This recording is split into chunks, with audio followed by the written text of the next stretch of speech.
All right, hello everyone. Welcome to the first ever Human Rights Council elections event held online. I'm Shireen Tadros from Amnesty International, and together with the International Service for Human Rights, we want to thank you all for joining.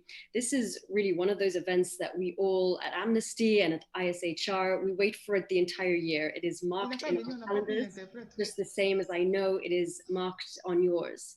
And while it's easy to lament on the fact that we're not all together in a room as we usually are, grabbing coffees together afterwards, we should also celebrate this amazing participation that we've been able to have today as a result of the fact that you can join for the first time from anywhere. A brief word first on the technical elements of today's meeting. You'll see that there's a live interpretation available. Please select the language of your choice between English, French, and Spanish. You'll see the language options just at the bottom of your Zoom screen. We'll also have live captioning of the event in English, and you can get to the webcast through ISHR's YouTube channel at ISHR Global in English, French, and Spanish. This event promotes two important UN values, transparency and accountability. It gives the candidates an opportunity to present their pledges for membership and provides all UN member states the chance to consider the candidates' pledges and human rights record before voting. As a reminder, GA Resolution 6251 states clearly that members elected to the Council shall uphold the highest standards in the promotion and protection of human rights and fully cooperate with the Council during their term of membership. We certainly hope that this event will shed some light on the candidates' willingness to do this. I'd like to thank the 9 candidate countries that are participating in today's event. We regret that Bolivia, China, Cuba, Russia, Saudi Arabia, and Senegal have decided not to participate in this exercise of transparency and accountability. I'd also like to thank the Netherlands and Marshall Islands for sponsoring the event today. Finally, our sincere gratitude to Assistant Secretary General Brans Keris for accepting to moderate, and the Office of the High Commissioner for Human Rights for the support and cooperation that it always provides us in organizing it. Assistant Secretary General, the floor is yours. Thank you very much, Shireen, and really sincere and warm thanks to the organizers of today's event, Amnesty International and the International Service for Human Rights, and also the event's co-sponsors, the Marshall Islands and the Netherlands. And of course, I would also like to thank Canada and the Czech Republic for the financial support for this event. Excellencies, distinguished delegates, ladies and gentlemen, colleagues, friends, I'm really delighted to welcome you to the 2020 Human Rights Council pledging event. Today's event provides candidates for memberships of the Human Rights Council for the terms 2021 to 2023 the opportunity to present their vision for their membership and the priorities that they will work towards if elected. It's also an opportunity for the shareholders, stakeholders, to ask questions to candidates on their human rights records and the pledges. This event has become part of the annual calendar of events in New York, and more recently also in Geneva. And OHCHR is pleased to have been associated with it for several years already. And of course, I'm very delighted personally to be able to continue this tradition. It's a great opportunity for a dialogue between stakeholders and an important exercise in transparency and accountability. And I also think it highlights the meaningful and successful cooperation between member states and civil society. And it really, hopefully, will bring results as we go ahead as well. In previous years, we held parallel events in Geneva and in New York. Now we, of course, are working and still coming to terms with the new ways of working under the COVID-19 pandemic.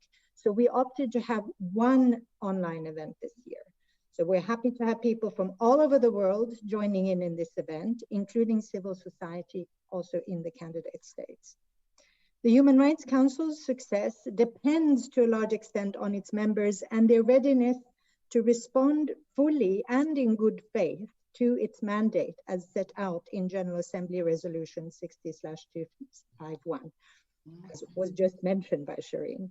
The resolution recognizes the importance of the engagement and full cooperation with all stakeholders in the Council's work, and that member states shall uphold the highest standards in the promotion and protection of human rights.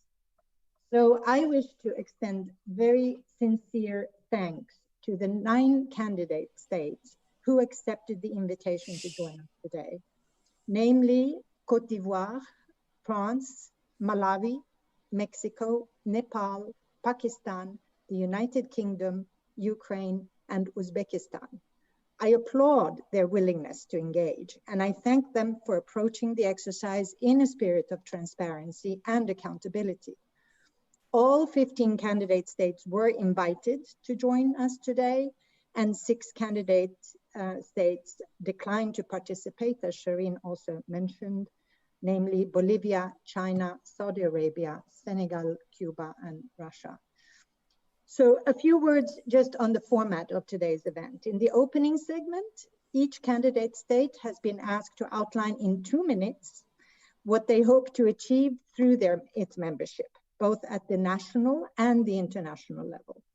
In the second segment, we will open the floor for questions from the audience. Questions will be taken both from Twitter using the hashtag HRC pledging, the Zoom chat, and the event registration form.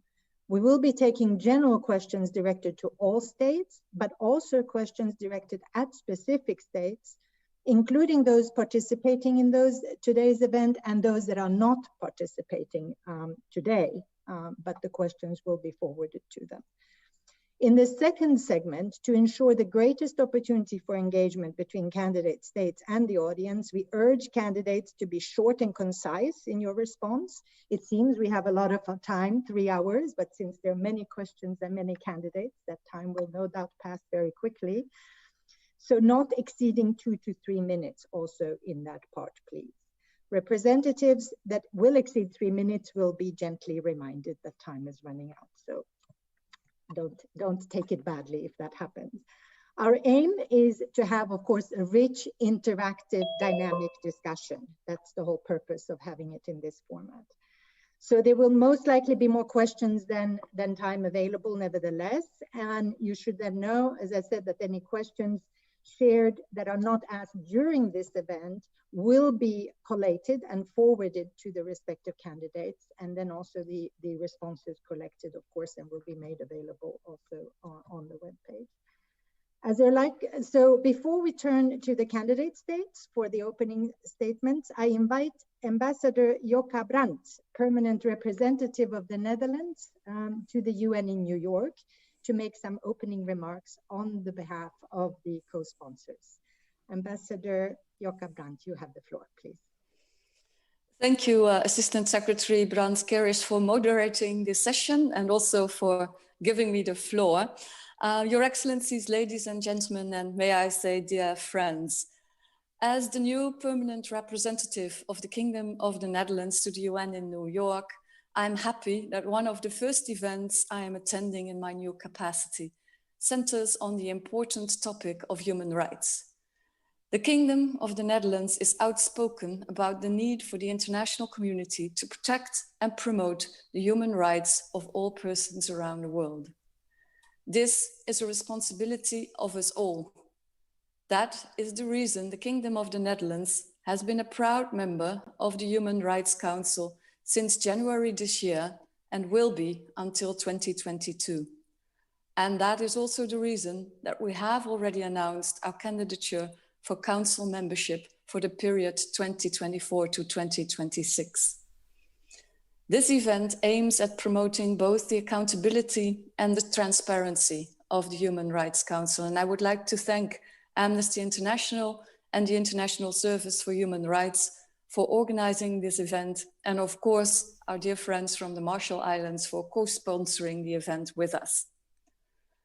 Membership of the Human Rights Council is open to all member states of the United Nations, and we therefore welcome progress in making the Council's membership more diverse, inclusive, and representative, because the credibility of the Council increases if more states stand for election. However, membership of the Council is not a free ride. It comes with responsibilities and duties. The Human Rights Council is the primary UN forum where governments and civil society meet to define and advance international human rights standards. we have pledged to equip the Human Rights Council to be even more responsive, more inclusive, and more credible. And allow me to briefly elaborate on these 3 points. First, more responsive.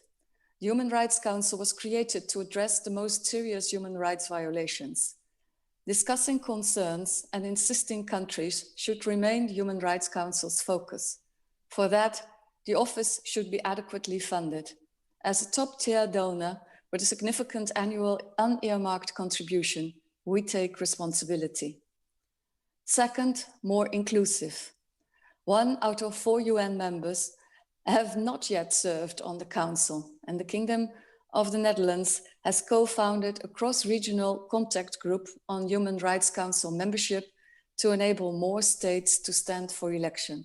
For example, by reaching out to small states, providing them with information about available support and sharing best practices of small states that are or have been a member. Third, more credible. Members with poor human rights records and or refusing cooperation with the Council and its mechanisms seriously undermine the Council's authority and credibility. Again, membership of the Council is not a free ride. We have pledged to practice at home what we promote internationally. In closing, with the co-sponsoring of this annual event, we continue our efforts to make sure candidate members can enter into dialogue with other states and civil society and be held accountable for the promises they make. I look forward to an open and informative exchange. Thank you.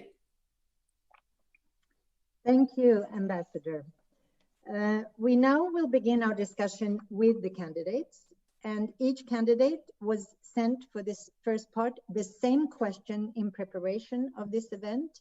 And this question is, what does the candidate state hope to achieve through its Human Rights Council membership, both at national and international level?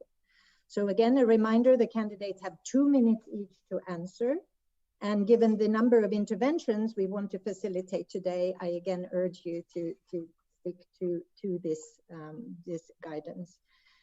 We will proceed in alphabetical order. So first, I would like to give the floor to the distinguished representative of Côte d'Ivoire, Madame Zebeyou Aimé, secrétaire d'État chargée des droits de l'homme. Vous avez la parole, please. C'est moi. Merci. Vous m'entendez? Thank you. Can you hear me? Yes, hello. I would like first to thank everybody on behalf of the authorities of Côte d'Ivoire, so the Services for Human Rights, for the opportunity that has been given to the member states to promote the human rights on Côte d'Ivoire and to present their vision for the Council and the strategies that they can implement. So we are asking for a new mandate to pursue the protection and the promotion of human rights. So we have done so from 2013, 2015, 2016, 2018.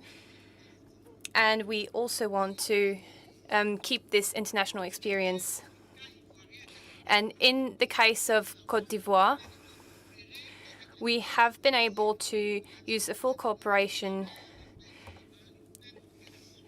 And so with these independent organizations to have a full cooperation. So if we are elected at the national level, we would like to continue the promotion of and the protection of human rights. First, accelerate the ratification of the civil rights and political rights. And we would also like to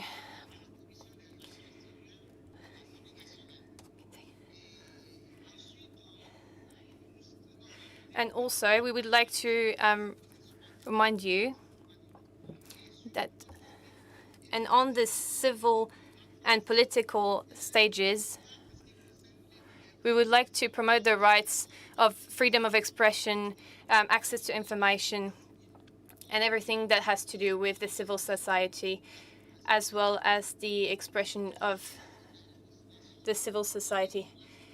With the reconciliation, we have mechanisms that have been put in place regarding women's rights, and the elements that have been taken into account are from the Constitution for the equality and the rights that have been adopted at the local level as well.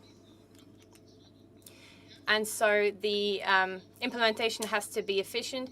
Regarding children's rights, we also note that on that aspect, we also have a number of laws for people with disabilities. So we also trained our committees with the international legal instruments. I'm sorry to interrupt you. Just 1 second, please. Thank you. I'm sorry. Because normally we have 2 minutes for each for the first intervention, but you will have an opportunity to add. Oh, was it 2 minutes? Yes, thank you very much. We will continue. Thank you, madam. We will continue. Now it is. And I'd like to continue en français, je suppose, because I'm representative of France. So, Ambassadeur François Roquette, Votre Excellence, Ambassadeur for Human Rights at the French Ministry of Foreign Affairs, vous avez la parole, s'il vous plaît. On ne vous entend pas. On ne vous entend pas, monsieur. Est-ce que c'est mieux? Merci, oui. Très bien. Merci beaucoup aux organisatrices et aux organisateurs de cet événement qui nous permet de développer notre vision. Vous le savez, le panorama des droits humains dans le monde est aujourd'hui très inquiétant. Dans les zones de crise, les violations des droits de l'homme et du droit international humanitaire se multiplient. So, Human Rights University is under threat, and the principle of multilateralism is being destabilized. France is not happy to see the state of human rights and to see the weakness of democracy. We will continue, if we are elected, to advocate everywhere how to defend human rights. The news show us that it is indeed relevant, especially in Belarus. This is why we are a candidate for 2021-2023 with 3 priorities. The first one will be to promote the rights of women and girls. This is what I mean by universal human rights. Since the Beijing conference, some rights are going backwards, especially rights for sex and reproductive rights. We want également to fight against violence against women. In the early part of 2020, we want to specify specific measures for this. We also want to fight for those who are defending human rights. We want the end of degrading treatments and unjust treatment, and if necessary, to regain their freedom, as we did for Lexensov, and we will do it for others, especially as the case in Iran. We also want to fight for the basic of democracy. The freedom of press is one of the pillars, and France wants to mobilize the protection for journalists that are under threat, especially in the context of multilateralism and with Reporters Without Borders. Finally, we want to keep fighting against the impunity, and we are talking about Syria. This is what we want to do. We've been away from Council for 6 years, and if you trust us and give us a mandate, we want to return to the basis of the spirit of the Council. And we want to put all our influence to help this target. Thank you. Et maintenant, of Malawi to take the floor, Mr. Pacharo Kaira, State Attorney, Head of Human Rights Department. You have the floor, please. Good afternoon. I hope I'm clear. I'm clear? Yes, we hear you. Thank you. Okay, thank you so much. We are humbled to speak on behalf of Malawi, and this is the first time for us to vie for a candidacy for the Human Rights Council. We did submit our pledges and commitments, as well as a summary of our the status of human rights in Malawi. We view it as a very frank summary, essentially stating the progress that we have made, as well as the challenges that we are facing. Now, in terms of the question which we've been asked, what is our vision domestically? Number one, we would want to consolidate the gains that we have made as a country in the full realization and enjoyment and advancement of and the protection of economic, social, political, civil, and cultural rights. And then secondly, we would want to continue to provide for capacity building, training programs related to human rights for key. Excuse me, someone has needs to unmute, needs to mute. We hear background noise. Could you please make sure you have those who do not speak that you keep muted? I'm sorry for the interruption. Please go ahead. Okay, all right. My second point was that we would want to continue the capacity building in terms of training programs, education related to human rights to parliamentarians, law enforcement agencies, judges, public prosecutors. The interpreter cannot hear. Can you please speak up? Oh, I should speak up. Okay. Excuse me. Yes, if the could be technical help, try to see who it is who has not muted. I've just muted the person who was unmuted. Thank you very much. So please go ahead. Excuse us for the interruption. Please go ahead. All right. I hope I've made myself clear on the second point.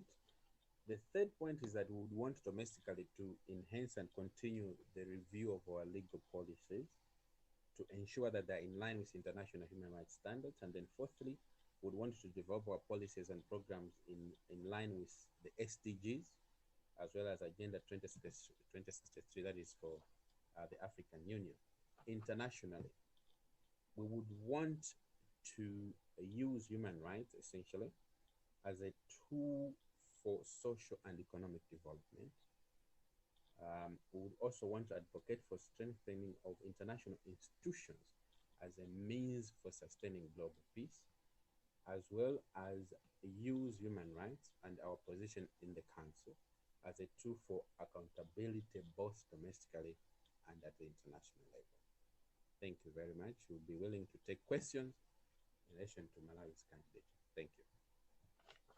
Thank you very much, and apologies for the interruptions, but the points were very clear, and of course there will be chances to come back in other interventions. So thank you, Mr. Pacharo Kaira. Next, I would like to invite the distinguished representative of Mexico to take the floor, Ambassador Socorro Fiores, permanent representative of Mexico to the United Nations in Geneva. You have the floor. Muchas gracias. Muy buenas tardes a todos. Agradezco. Thank you very much, and good afternoon to you all. I thank, first of all, the International Service of Human Rights and Amnesty International for the organization of this event, which really contributes to the transparency and accountability in the election of members. Mexico aspires once again to be a member of the Council and to contribute to the strengthening of the norms and international standards in this sphere, as we have demonstrated in our participation within this body. My country is concerned that multilateral work is fundamental to face any kind of international challenge and to really strengthen and promote human rights. We see that the Council is a key forum to ensure the international norms. During the years that we've participated within the Council, Mexico has encourage the strengthening of international law in this area, particularly in relation to gender equality, to indigenous peoples, to people with disabilities, and people of LGBTI. The and we have developed a range of measures both at a national and international level, and we wish to continue in this form. At the same time, Mexico is a country which does face challenges, and we want to continue strengthening our own domestic performance in this area. We have participated in the universal periodic reviews, in visits, in the special procedures as part of the Council. We maintain a standing invitation to the special procedures, and we respond to the request for information. We also participate actively, and we make recommendations within the Council. We have assumed different roles. We have been chairs, vice chair. We have been involved in the country situation, forums, etc. We've been able in this way to have a broad vision of the Council and to contribute to the Council's ability to promote and protect the human rights and dignity of all people. Thank you. Thank you very much. Thank you. We have had, I see that there are some issues with the translation, but I hope that technically this is taken care of. We seem to be hearing an overlap of the translation with the original language. Apologies for that. Thank you. And then we would like to ask, when you had the instructions initially on the interpretation, that you select the language. You have that little circle under the screen, and you have the circle there with interpretation. So if you click the language, and in particular, if for Mexico, if you could select Spanish when you speak in Spanish, and that's the same for anyone, whatever language you speak, please click on the interpretation circle there to choose the language you have, and hopefully we can take care of the interpretation issues this way. So thank you very much, Ambassador Socorro Flores again. Next, I would like to go on to invite the distinguished representative of Nepal to take the floor. Ambassador Amrit Banadur Rai, permanent representative of Nepal to the United Nations in New York. Please, you have the floor.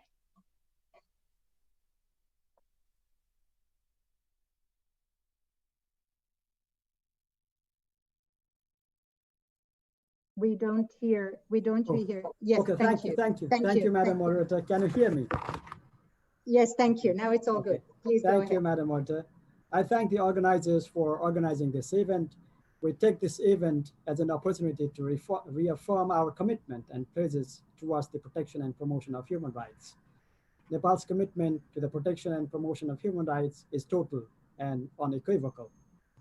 Human rights constitute a fundamental pillar of the Constitution of Nepal. In this context, let me reiterate some of the major pledges that Nepal has made and which has been already circulated through a GA document.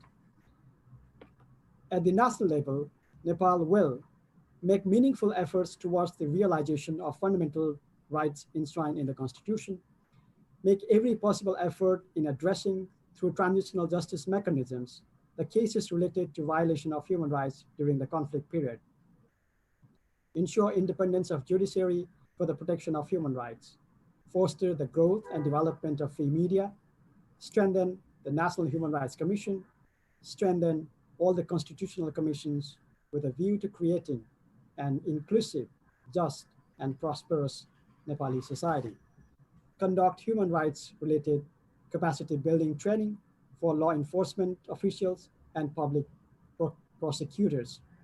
At the international level, Nepal will contribute to the work of the Human Rights Council for the promotion and protection of human rights, constructively engage with the human rights treaty bodies, special procedures mandate holders, and other mechanisms, offer its full support to the OHCHR in fulfilling its mandate, support and actively participate in the UPR process as a unique peer review mechanism, promote an inclusive, transparent, rules-based, and equitable multilateralism.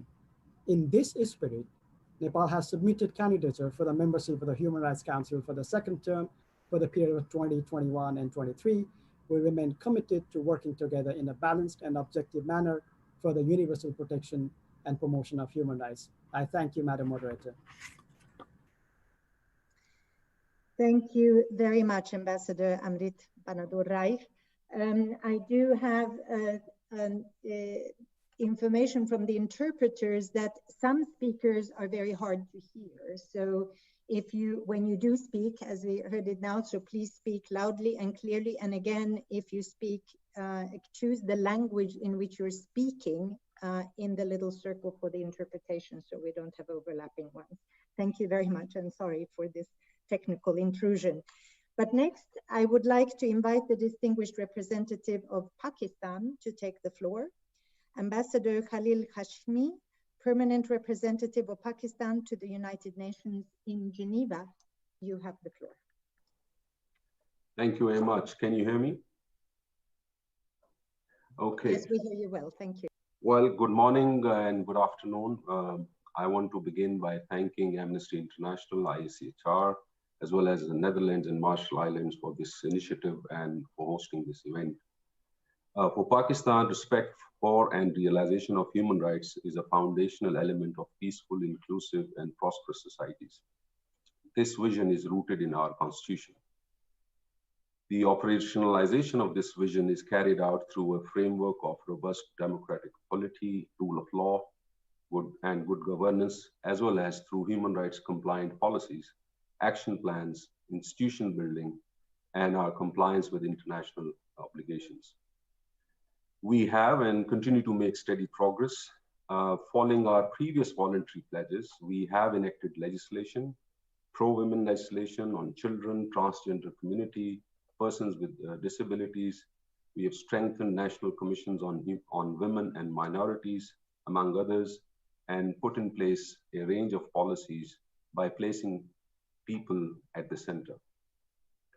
Amidst the devastating impact of COVID-19, we prioritize policy interventions to strengthen public health response capabilities, to alleviate poverty, improve nutrition, support livelihoods through a range of social protection programs and financial stimuli at scale and with speed. Enforcement, especially at grassroots level, remains a key area of focus, and we continue to do this through treaty implementation cells at the federal and provincial levels. Our engagement with the UN human rights machinery, including treaty bodies, OHCHR, special mandate holders, remains robust through regular reporting, participation, and responses. Only last month, we invited 4 special rapporteurs to visit Pakistan. We have submitted our voluntary pledges, and they are available in UNGA document. We have a strong track record in advancing universal respect for all human rights for all people. We have been an active member of both the erstwhile Commission on Human Rights and the Human Rights Council for 3 terms. Distinguished Pakistani women delegate played an active role in the inclusion of Article 16 in the Universal Declaration of Human Rights. Within the Council, we have worked both in our national capacity and as OIC coordinator in Geneva with other groupings and delegations to build consensus on a range of important and diverse subjects. 2 examples, the OIC and EU joint initiatives on Resolution 1618, which is combating religious intolerance, etc., and on Myanmar. If re-elected, Pakistan would pursue a truce approach which stands for promoting tolerance, respect, universality, consensus building, and engagement. Domestically, we will continue with the initiatives and focus on strengthening institutions, pursue people-centered policies, and improve enforcement. I thank you.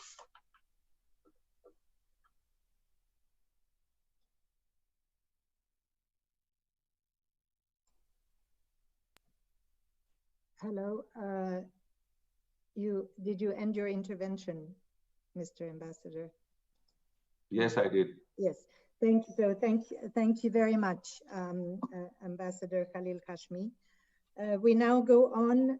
I would like to invite the distinguished representative of Ukraine to take the floor. Ambassador Yuri Klimenko, permanent representative of Ukraine to the United Nations office in Geneva. You have the floor. Hello. I thank you, Madam Assistant Secretary General. Firstly, I'd like to thank the organizers for convening this online event orderly put on Geneva, New York axis. As a current member of the Human Rights Council, We recognize the importance of the cooperation between the UN headquarters and office here in Geneva, and we are committed to reinforce this interaction in case of our re-election. Ukraine is completing its ongoing term, during which, as we feel it, we proved ourselves to be an active and responsible member of the Council. Throughout our tenure, we actively engaged in every aspect of the Council's work in relation to both country-specific and thematic initiatives, and are going to carry on like this if re-elected. In particular, in 2018, together with the core group, we successfully presented a consensus resolution on the role of prevention in promotion and protection of the human rights. We intend to maintain this joint effort aimed at strengthening the Council's preventive capacity, which we believe is as ever important in light of the impact of the current public emergencies on the human rights around the globe.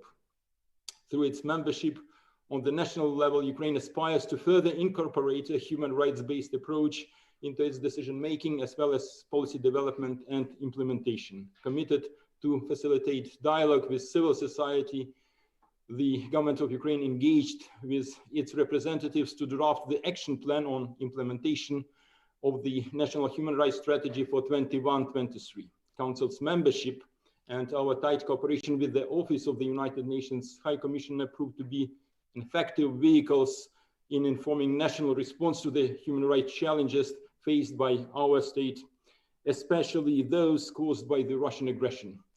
We hope to continue this valuable interaction as Ukraine strives to strengthen mechanisms for protecting its citizens' human rights and freedoms and resolving systemic issues in this realm.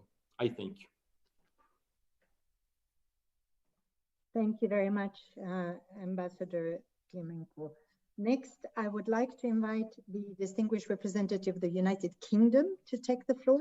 Ambassador Rita French, International Ambassador for Human Rights and Deputy Permanent Representative to the United Nations in Geneva. Please, you have the floor. Thank you, Assistant Secretary General, and thank you to Amnesty, ISHR, Netherlands and Marshall Islands for the opportunity to present the UK's vision for a term on the Council for 2021 and 23. I'm Rita French, the UK's Ambassador for Human Rights. My position was created last year and is based in Geneva, in part so that we, the UK, can improve how we take forward the Council's work, engaging with countries to champion and promote and protect human rights, as in my roving role as well more broadly. As we seek election, the UK remains strongly committed to supporting the Council and the wider international system in championing human rights.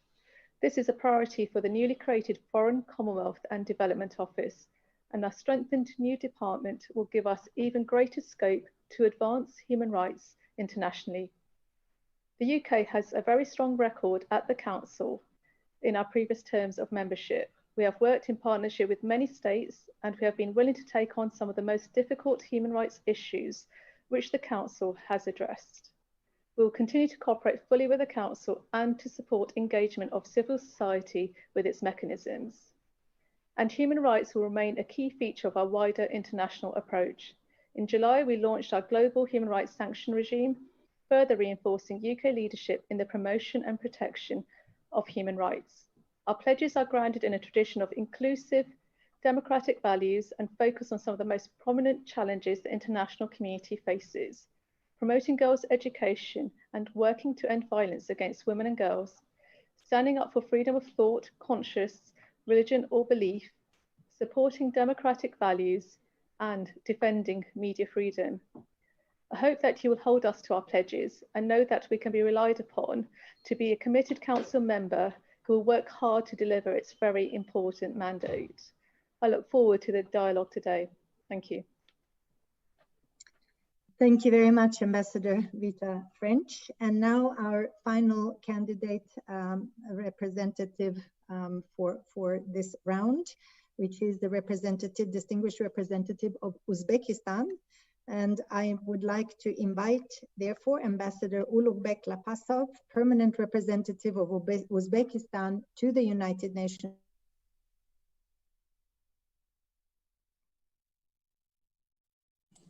Oh, I saw that I was muted. I'm not sure I was heard, but I'm inviting Ambassador Ulugh Lapasov to please, from Uzbekistan, to please take the floor. Thank you very much. It's honor and privilege for me to be a part of this event and present the candidature of Uzbekistan to Human Rights Council memberships. I thank the organizers for such an opportunity. As one of the founding states of HRC, Uzbekistan has actively participated in the negotiations to develop and adopt organizational structure and mechanism of these global human rights organizations. However, to date, my country has never nominated its candidacy to the council. It's the first time in our history we run for HRC membership. We consider HRC as an important body within the UN system, whose activities are designed to promote constructive interstate cooperation in the human rights sphere, strengthen the international human rights regime based on principles and mutual respect, and taking into account mutual interest, needs, and aspiration of UN member states. Committed to the international obligations in the field of human rights, Uzbekistan sees its task being elected to the council in the following. Promoting the inclusion of the issues of ensuring and protection of human rights in the process within the UN system as a basic principle. Encouraging a spirit of cooperation based on the principle of mutual respect and dialogue. Firm opposition to any manifestation of racism, racial discrimination, xenophobia, neo-Nazism, anti-Semitism, religious and ethnic intolerance. Active participation in the global initiative and discussions on the implementation of the SDG. I'm convinced that our membership in the Council will contribute to enhancing its role as an effective, efficient, and credible human rights institution, as well as supporting the highest standards in the promotion and protection of human rights. You may find detailed information of the intention of the government of Uzbekistan, its voluntary pledge, please, these published versions, but which are available also on the web pages of our missions, ICHR, and your hrc.org. Thank you very much. Thank you very much. Thank you very much, Ambassador Ulugh Lapasov. So with this, we finished the first part of our interactive dialogue, and now we're going on to the second part with channeling questions from the audience to our candidates. So again, to use the time efficiently, we are asking to send concise questions. We have already received quite a few, but also if you try to make them as concise as possible, we can get more of them in, and that would be much appreciated. Each candidate will be invited then to respond to at least one question, and no candidate is required to respond to more than 2 questions directed specifically to that candidate state, but there are also general questions, of course, for everyone. Candidates have 2 to 3 minutes to respond to the questions. I will take them in rounds so that we first have 5 or 6 questions that I will now read out, and then once the candidates will have answered, we will go on to the next round.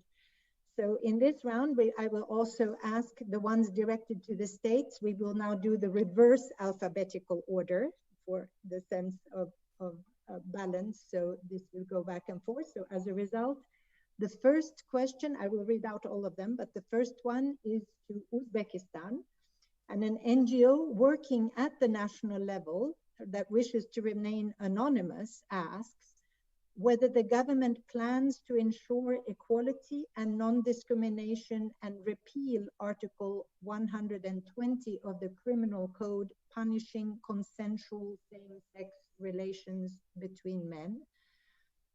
Then a second question is to the United Kingdom. Aim Wanta for Human Rights asks, will the UK support the renewal and strengthening of the mandate of the group of eminent experts on Yemen to include collection and preservation of evidence of violations and related crimes committed by all parties to the conflict?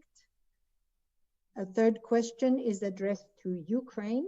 the International Catholic Child Bureau asks, when will Ukraine ratify the following human rights instruments?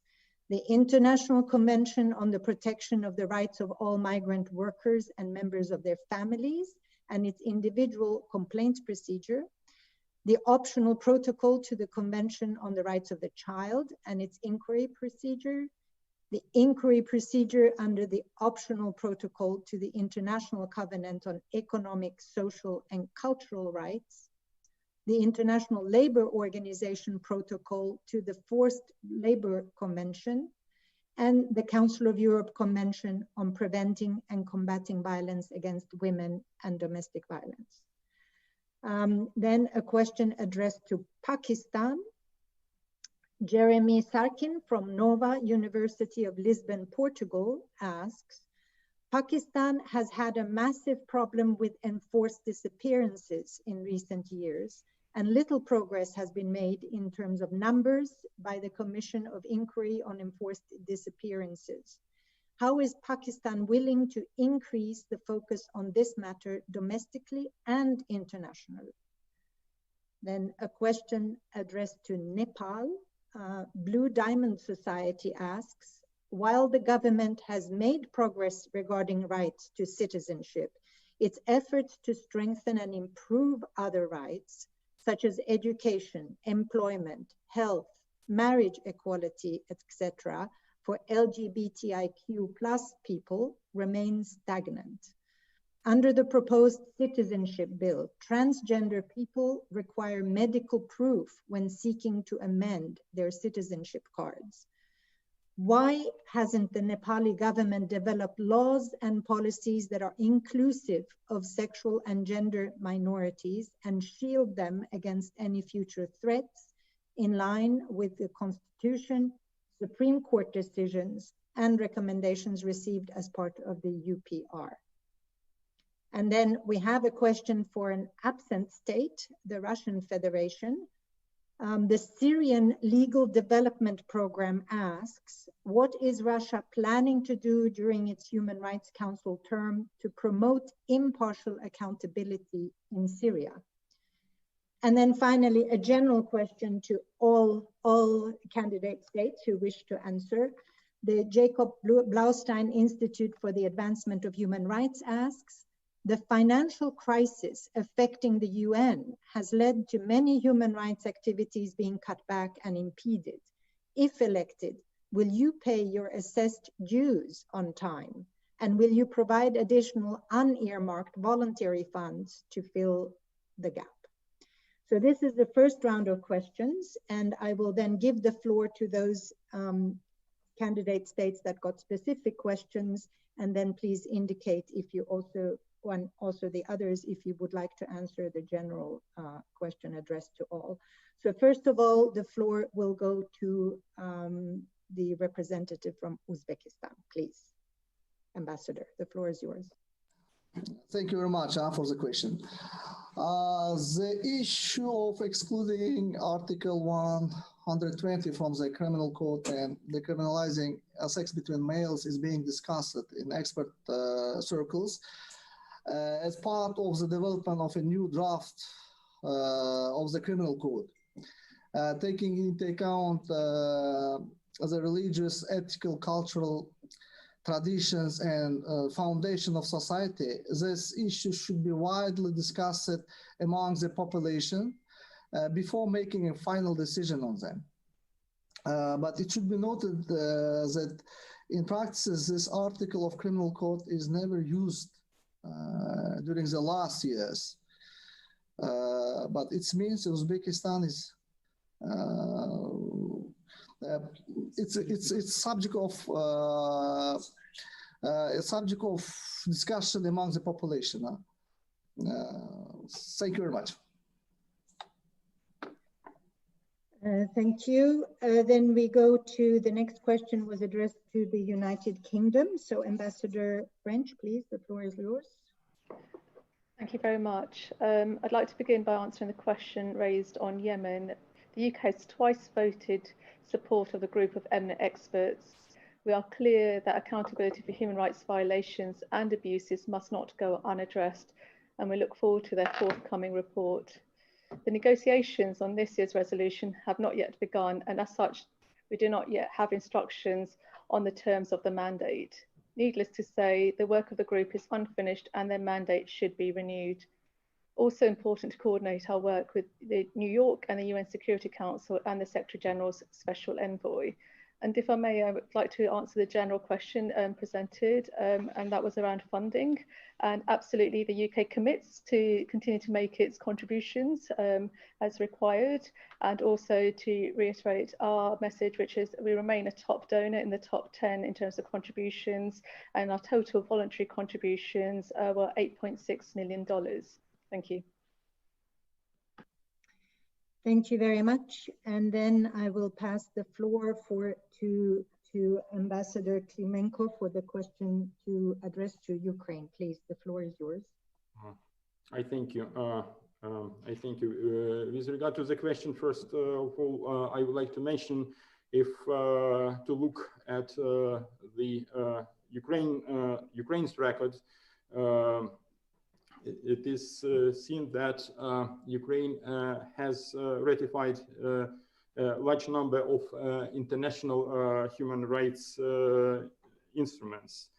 We are quite aware about the pending documents.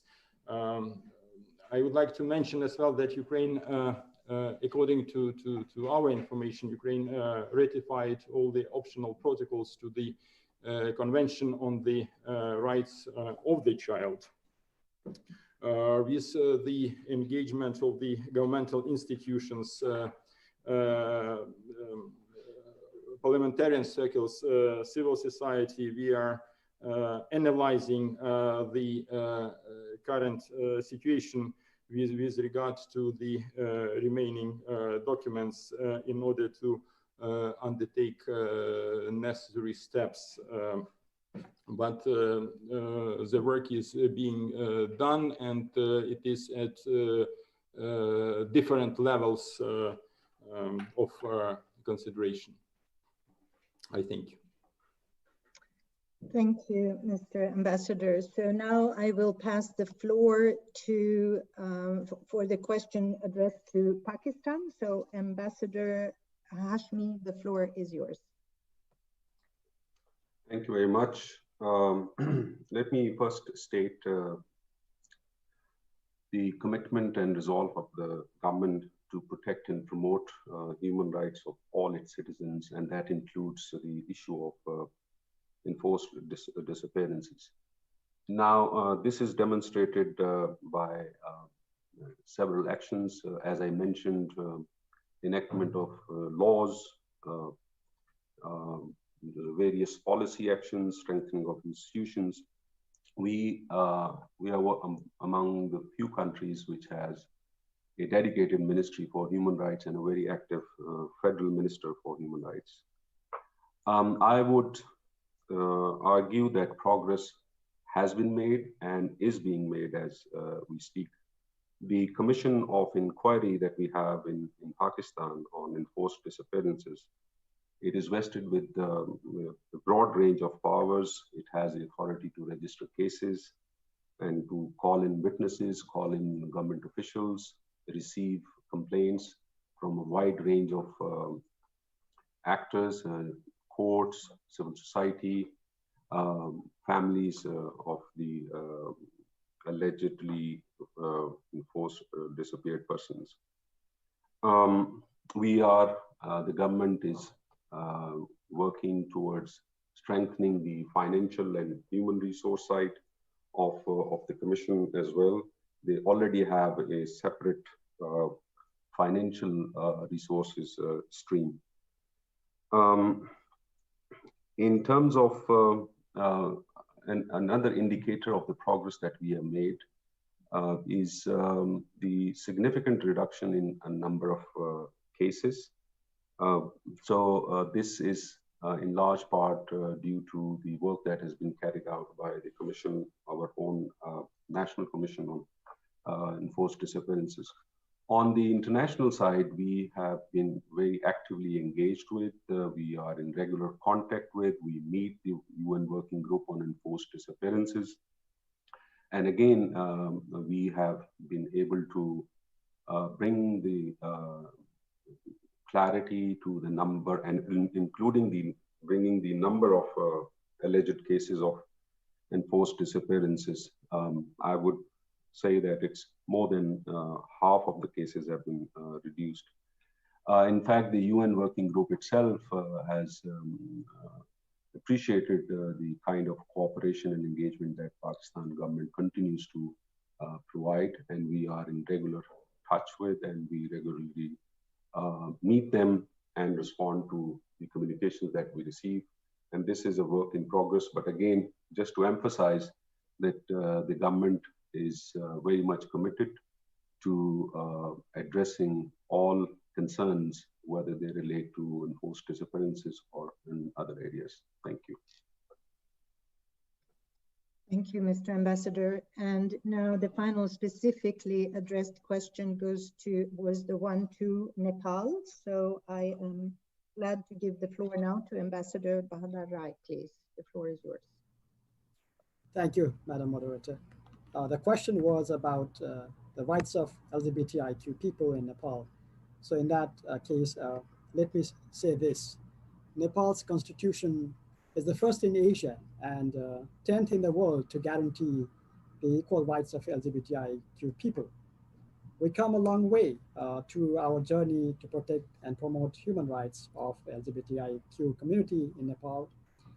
And Nepal began to issue passports in 3 genders, male, female, and O for other genders. And the constitution guarantees the citizenship is also available in 3 genders. But the Citizenship Act is in the process of amendment. So that the amendment also has provision to issue the citizenship in 3 genders, as the constitution already guarantees those rights. And there is no such case, there is no such provision in the amendment bill, as the questioner asked why there is the requirement of medical certificate.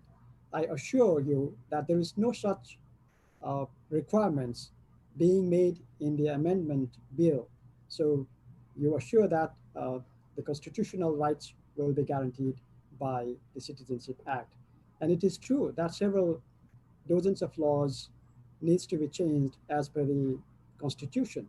And more than that, what I emphasize is that we need to change our value system, our perception, and our mindset.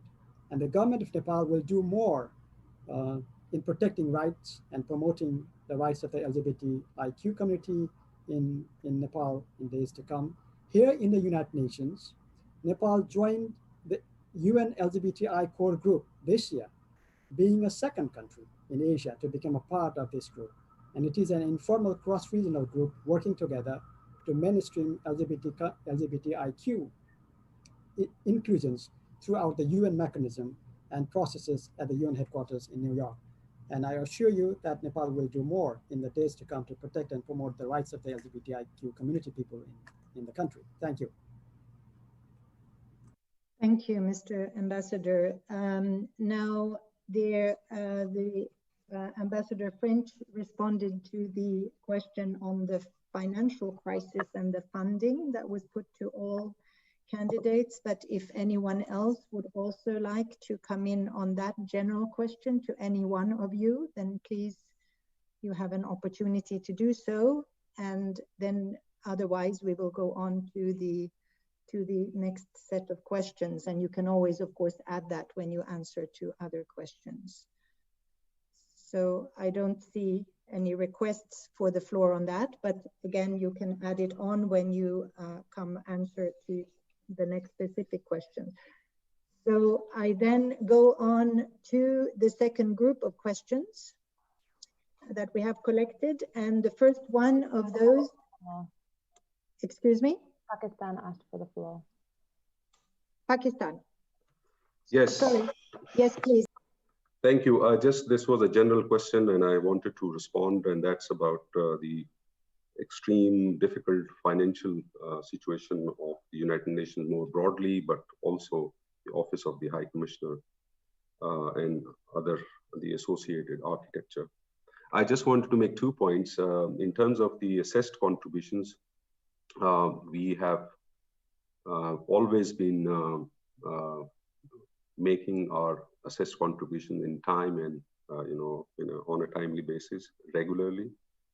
In terms of the voluntary contributions, in terms of additional voluntary contributions, I'm happy to inform that Pakistan has been, and this year only recently, we have made an additional $50,000 unearmarked voluntary contribution for the Office of the High Commissioner for Human Rights. So I just thought I will mention it. Just one last thing, I have to step out for another virtual meeting that's on Istanbul Plan of Action, the HRC Resolution 16.8.18, that's a launch event, but I'll be back and will join later. But my colleagues are here and they will be watching. Thank you. Thank you, Mr. Ambassador. Well, thank you for being here, and we are happy to welcome you back when you return. So if there are no more requests for the floor on this question. Ukraine, please go ahead. I thank you. I thank you. Just I would like on our part, we would like to provide some answer to the general question with regard to the financial crisis and financial situation of the organization. On our part, we would like just to underline that we regularly and timely pay our contributions to the UN budgets, and on our part, we would like to call other states to do the same. I think it's brief answer.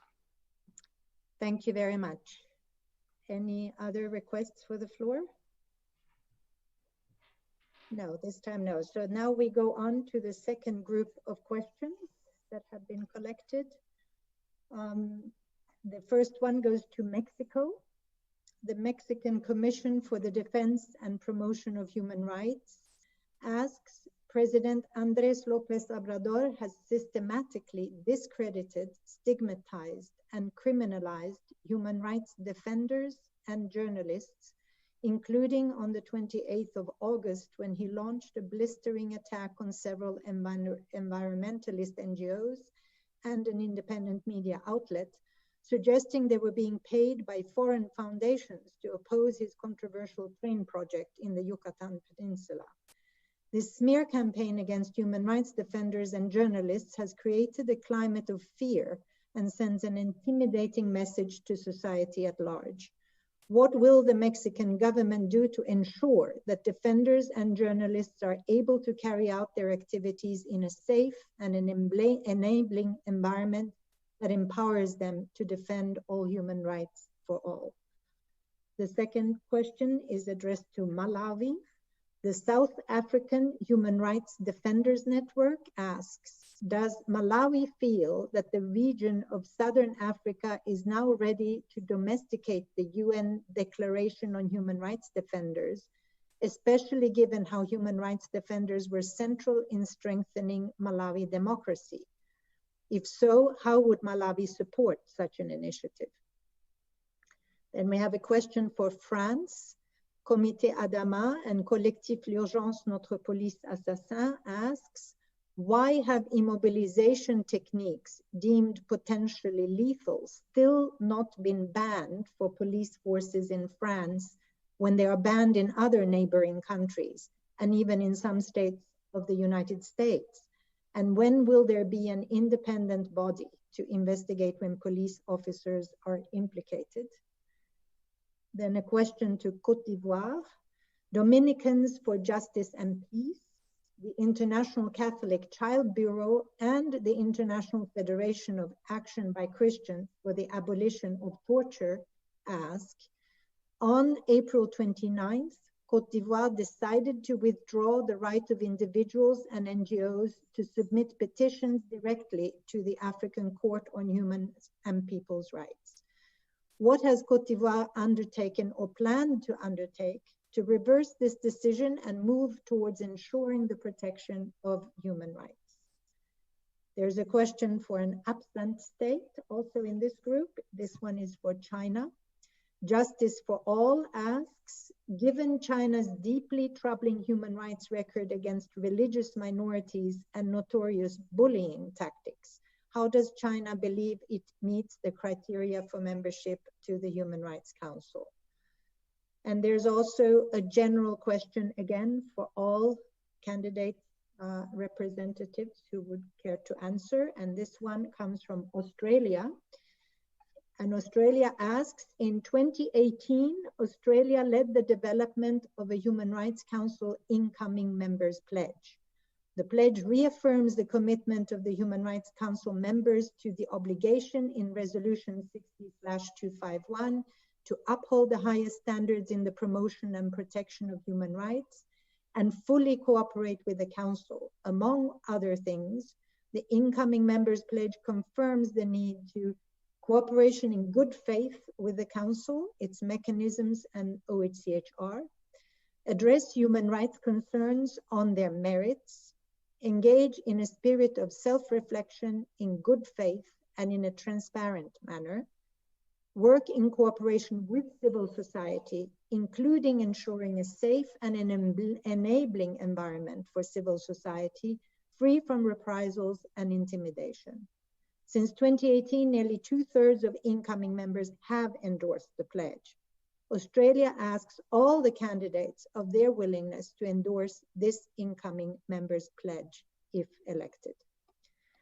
So I will again go in the order of the questions submitted, and then the general question you can add on, and others, of course, are invited to answer. This one certainly is relevant to all. So the first one was to Mexico. So I would like to invite Ambassador Flores to please give her answer. Thank you. Muchas gracias. Thank you very much. And I think that now I'm in the right channel. I'm in the right interpreting channel now. So I would like to say that Mexico acknowledges that journalists and human rights defenders have a fundamental role in the protection and promotion of human rights, and also in the maintenance, in the upkeep of a solid and healthy democracy and the rule of law. We acknowledge that constantly in Mexico there is clear freedom of expression. So in what way can we defend what Mexico has worked along with the UN system to ensure the rights of journalists and defenders of human rights, along with the UN and also with civil society. We've created a mechanism to protect human rights defenders and journalists, so that can be used as a tool to deal with any issues that happen because of the work that they do. The Office of the High Commissioner supported us last week to do a diagnosis of this mechanism and to look at the way to support and to strengthen the results of this assessment was known quite recently, but unfortunately, because of the COVID pandemic, much of the work has had to be stopped. But there is a solid conviction of the Mexican government of working and establishing a dialogue with civil society to establish the mechanisms that can ensure that they will be able to perform their roles without any kind of restriction. There is a constant dialogue between civil society, defenders, mechanisms, both at the level of the Foreign Affairs Secretariat, as well as other internal mediums. And there is an effort there to ensure that this dialogue can lead to very specific results. And amongst those, we hope to have the measures to strengthen those mechanisms of protection. I'd like to address now the issue of the contributions that was mentioned in the previous round. Mexico Mexico is committed to complying with its contributions to the different institutions. We pay our contributions always within the timeframes, in spite of the difficulties, of the financial difficulties that we have. And not only that, but also in relation to human rights, we also make contributions to the Office of the High Commissioner, which are not part of the assessed contributions. We think that the office requires additional support and that all countries should rise to this challenge. Thank you very much. Flores. The next question was addressed to Malawi, so I will now pass the floor to Mr. Kaira. Please, the floor is yours. All right, you can hear me? Yes, we hear you. Thank Please you go very ahead. much. The question was on the Declaration on Human Rights Defenders, and for Malawi, we would really want to acknowledge the role that human rights defenders and the civil society played in our transition from last year to this year.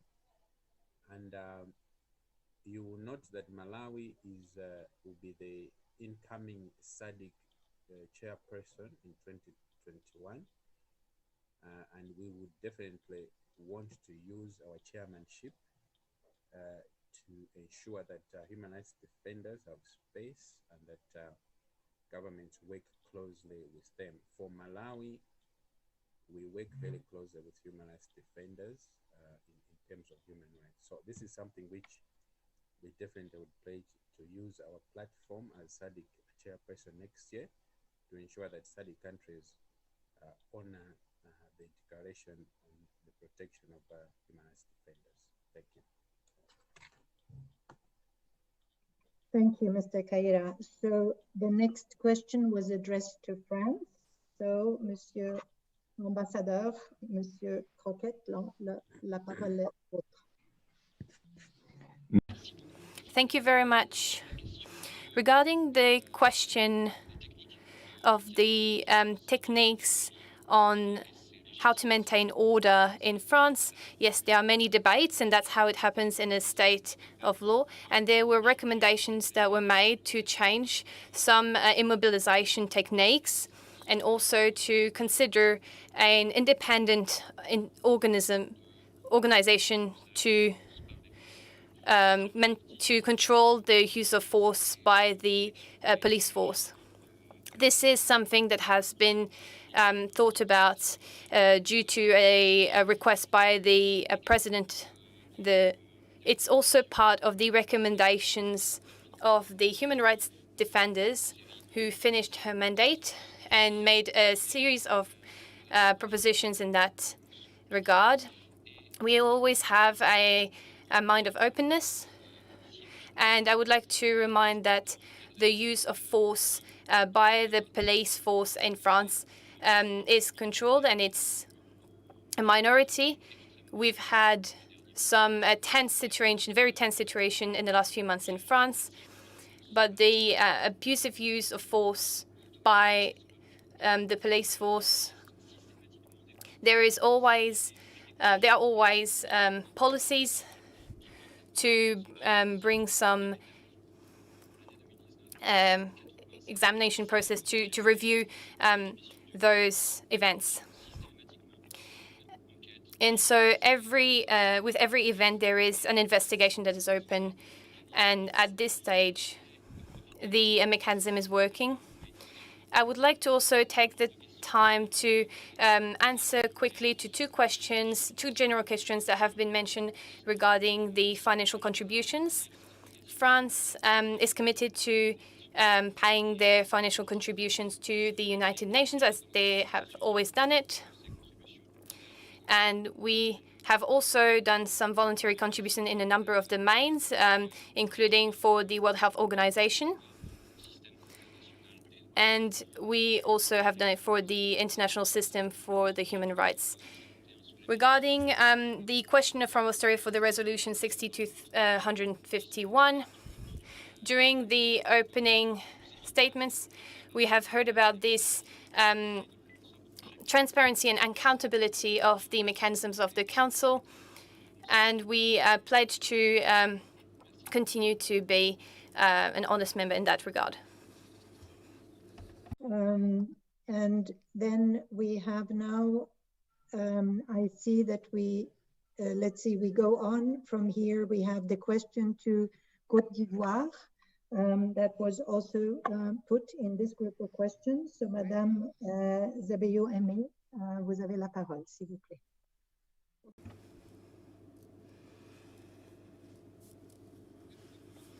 Thank you. Can you hear me? Yes, yes, we can hear you. Can you hear me? Regarding the withdrawal of the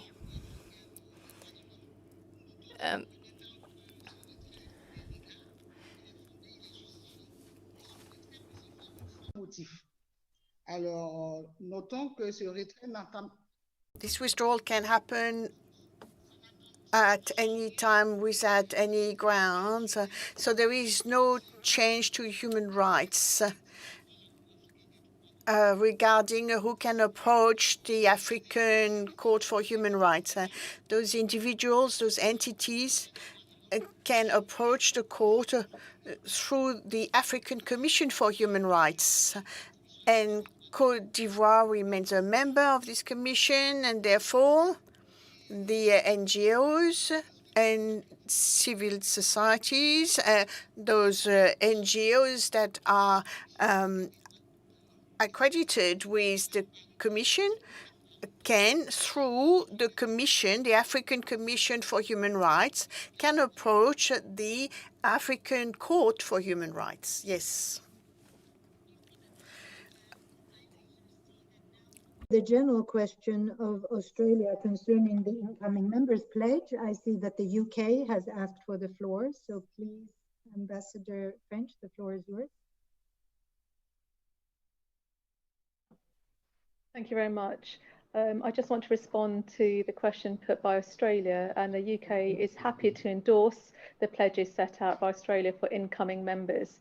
This is an excellent initiative, and we agree that all members should meet the requirements set out. It is essential for the credibility of the Council. Thank you.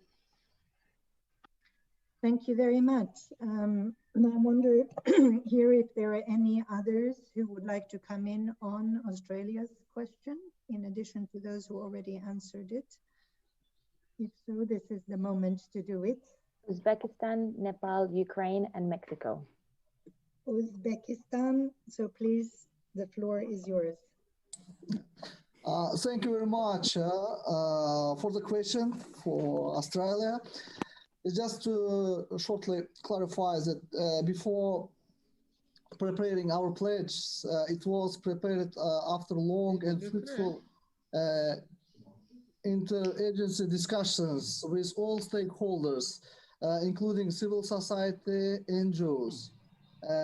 In addition, we took into account all recommendations made by special procedures and High Commissioner for Human Rights visited Uzbekistan during the last 3 years. It goes fully in line with General Assembly Resolution 16/251. The document contains ambitious and yet reachable goals, both on national and international levels. Voluntary pledge and commitments were endorsed by government and under the control of the Parliament of Uzbekistan. So it means we can nothing but implement these documents.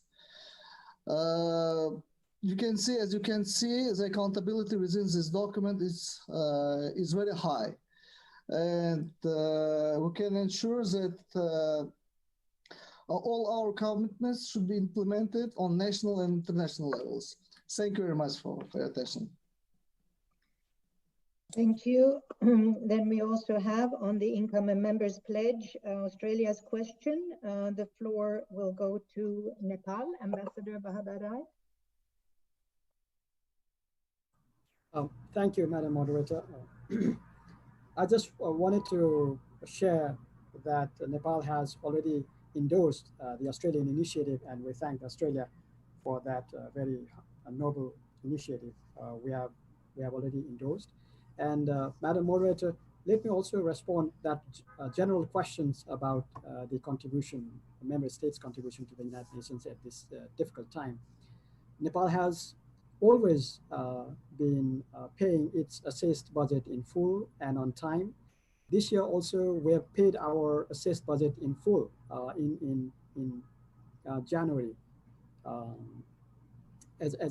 And in addition to that, as a host country, Nepal also bears the cost of the UN Regional Center for Peace and Disarmament in Asia and Pacific. We do that. And further, we also contribute to the UN peacekeeping missions. And at the current stage, we are the fourth largest troop contributing countries. And in that context, United Nations owes Nepal about $38 million as a reimbursement. And if we do not get that reimbursement on time, we will have difficulty to send our peacekeepers on the ground. So we strongly urge all our fellow member states to pay their assessed budget in full and on time. Thank you.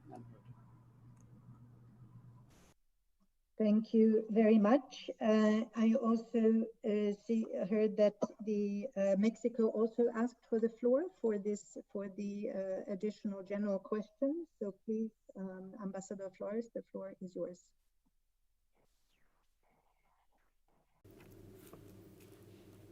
Thank you very much. And just very briefly, just to point out that Mexico has supported Australia's initiative.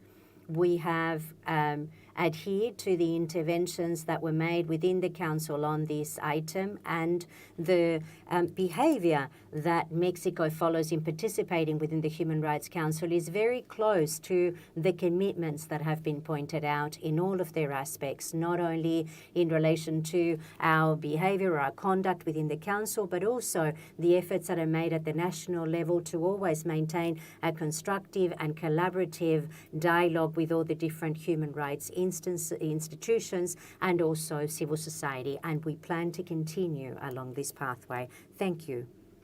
Was there anyone Ukraine? And you, please, sorry for the so Ambassador Klimenko also for the general questions. Please, the floor is yours. I thank you, Madam Moderator. Just I would like to respond to the question put by Australia. Just I would like to highlight that Ukraine has endorsed the Australian initiative on incoming members pledge from the very beginning of its launching in 2018. And of course, we are going to continue strictly adhering to its provisions in the future. I thank you. Thank you, Your Excellency. Good. Then we now go on to a third group of questions that we have collected. And again, there will be specific ones addressed to specific countries and also a general one. So the first specific one goes to Côte d'Ivoire. La Commission Justice et Paix Côte d'Ivoire asks, the Center for the Observation of Minors is located in the Abidjan House of Arrest and Correction.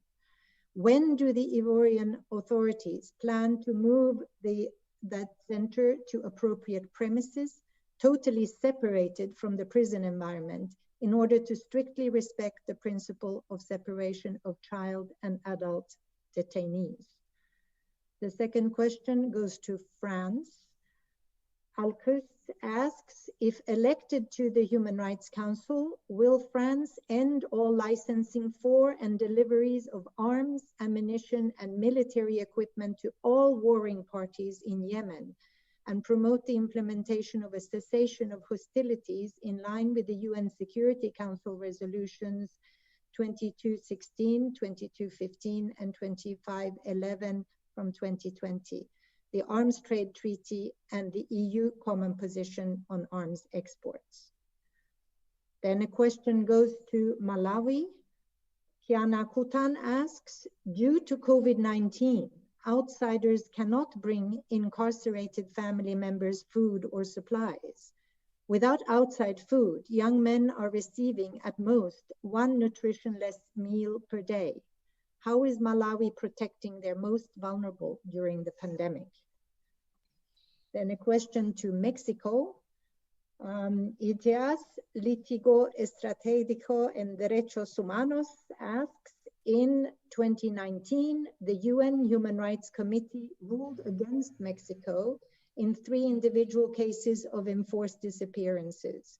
According to the victims' representatives, the Mexican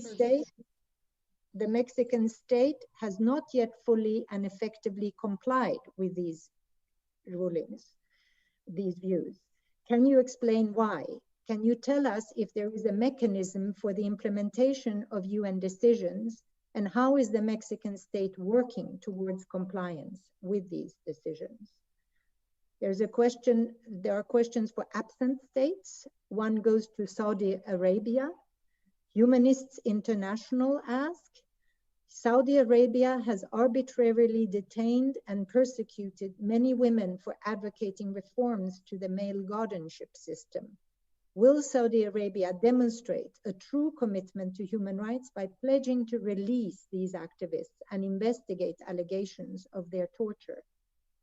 And a question for Senegal from Human Rights Watch, who asks, beyond returns of some Talib children to their parents during COVID, how will the government ensure enforcement of existing laws and bring about systemic change to protect all children in Quranic schools from forced begging and abuse?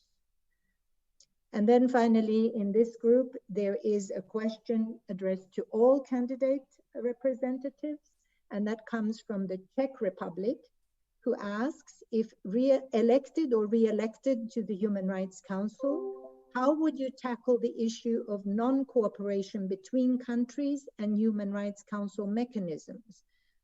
That is, for instance, not enabling visits by special rapporteurs.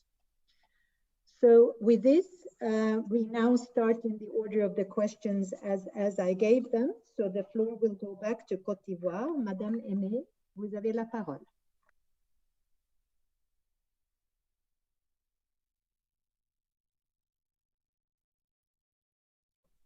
Allô, Madame Aimé? C'est activé? Ah, oui, maintenant on vous entend. Maintenant, allez-y. Merci, Madame.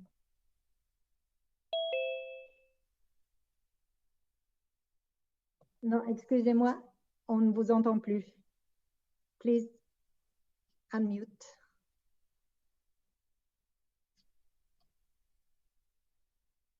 You're still muted. Attendez. Oui, maintenant ça va. Okay. Allez-y, Madame. En ce qui concerne le centre d'observation. So regarding the observation center for minors, it is indeed with the jail in Abidjan, but it is in a separate building, which is separate from the adults, and there is a different handling. So I want to reassure you that it is going to be moved. And there has been a lot of progress in the building, and we hope that very soon, I can't say exactly when, but perhaps by the end of 2021, it should be moved. So it is one of the concerns of the government of Ivory Coast. Thank you. Et puis, il y avait une question pour la France. Donc, Monsieur Ambassadeur Croquette. And so there was a question for France, Mr. Croquette. We'll give you the floor. Thank you. So to answer this question, I would like to remind that France has a strict and transparent control on the exploitation of war tools, especially in countries that are considered as sensitive countries. France is a stakeholder in all of the international instruments, and there is a lot of talks about the exploitation of weapons, and we are one of the people who have participated in that signature. Regarding the dispositions that have been signed in these treaties, and especially regarding the decision of the Council of the 16th of September 2019 that that talks about the exploitation of military weapons. All the data on exploitation from France are available online. I would like to also add that there is a think tank at the Parliament to discuss on the means to improve the communication of the government about these exploitations. This debate is happening within the framework of the National Assembly and the Senate, and we also discuss with the civil society. And for instance, some organizations such as Amnesty International have done some investigations regarding the exploitation of these types of weapons, and we thank them. So thank you. Next question was to Malawi, so I give the floor to Mr. Kaira again. Please, the floor is yours. Okay, thank you very much. The question on COVID and regarding inmates, our COVID prevention strategy has identified prisons as one of the risk areas as far as the fight against COVID is concerned. So the prison service has been included in receiving funds and all the logistical support to ensure that inmates are properly protected against COVID. But what has been the main thrust of the fight against COVID in prisons is to reduce the number of inmates, because we have quite a high number of inmates. So we have taken steps to reduce the number of inmates, and up to date, about 5,022 inmates have been released, essentially to reduce the numbers of inmates. So that has been the main thrust of our response. We believe that once the numbers go down, then the funds which are available for food and other necessities in prison will be enough to cater for the numbers which are there. Thank you. Thank you very much. And then finally, we have the specifically addressed question. The one in this grouping went to Mexico. So Ambassador Flores, the floor is yours again. Thank you. I'd like to point out that Mexico is respectful of the decisions that are adopted by the treaty bodies, international human rights treaty bodies on individual cases. We receive recommendations from the Committee of Human Rights relating to violations of different items related to the Covenant on Civil and Political Rights in 2019. I can't remember exactly the rights, but Mexico is absolutely determined to respond, to put in action the recommendations that have been made, and to be able to respond in time. In one of the cases, we've exceeded the 180 days. Much of this is related to the situation that has been generated by the pandemic, where we haven't been able to give the response that we wanted, but we are absolutely committed to complying with that obligation to respond to the international treaty bodies, and also to enable this system of accountability. In the past February, Mexico started a system of following up that links all the international recommendations that have been heard with all the implementation actions that have been implemented by the different national authorities. So the spirit of the Mexican government is one of transparency, of accountability, and of response within the times that are required by the international treaty bodies. But when there are exceptional situations like the one that we are facing right now, it is not always possible to respond in the timely manner that we'd like to. The possibility to answer the general question from the Czech Republic regarding non-cooperation with Human Rights Council mechanisms, and I see that the UK has indicated a wish to respond. So please, Ambassador French, the floor is yours. Thank you very much. We'd like to thank the Czech Republic for their question, which raises a very important point. There is a serious problem at the moment, as there is imbalance in scrutiny between those who choose to cooperate with the mechanisms of the Council, especially its special procedures, and those who do not. We think there is scope to use the debates we have in the Council, especially the item 5 debate, to draw greater attention to those states who are not cooperating, so that this comes with some reputational cost. This is something which could be taken up in particular by the Coordination Committee of Special Procedures during the committee's dialogue with the Council. And I'd also like to just reiterate UK's ongoing and standing commitment to fully cooperate with all mandate holders. Thank you. Thank you very much. And also now, France would also like to respond to this question. Monsieur l'Ambassadeur, vous avez la parole. Thank you. Just to say that we fully agree that there is a blatant need for more cooperation from some member states, and that this actually is the elephant in the room. There are some members and candidates who are not present in this session. Some of them are very important players, and they do not play by the rules. So we believe, as the UK has just said, that there is a need and a case for some naming and shaming under item 5, if we have to, and at least engaging in more robust dialogue with those states who do not invite the special rapporteurs as they should. France, as all members of the EU, has issued a permanent standing invitation to all special rapporteurs.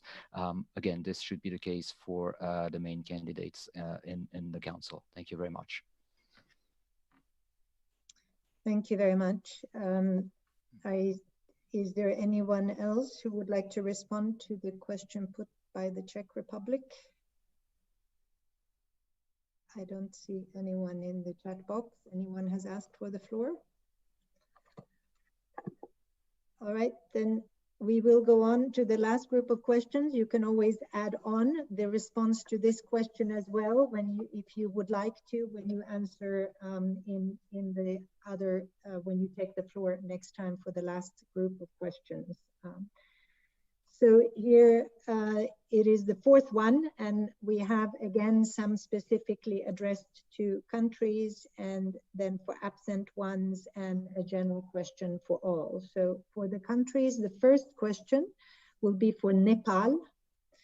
The International Commission of Jurists asks, what are Nepal's plans in regards to amending the Enforced Disappearance Inquiry Truth and Reconciliation Commission Act as required by the 2015 ruling of the Supreme Court and in line with international legal standards? A question to Pakistan.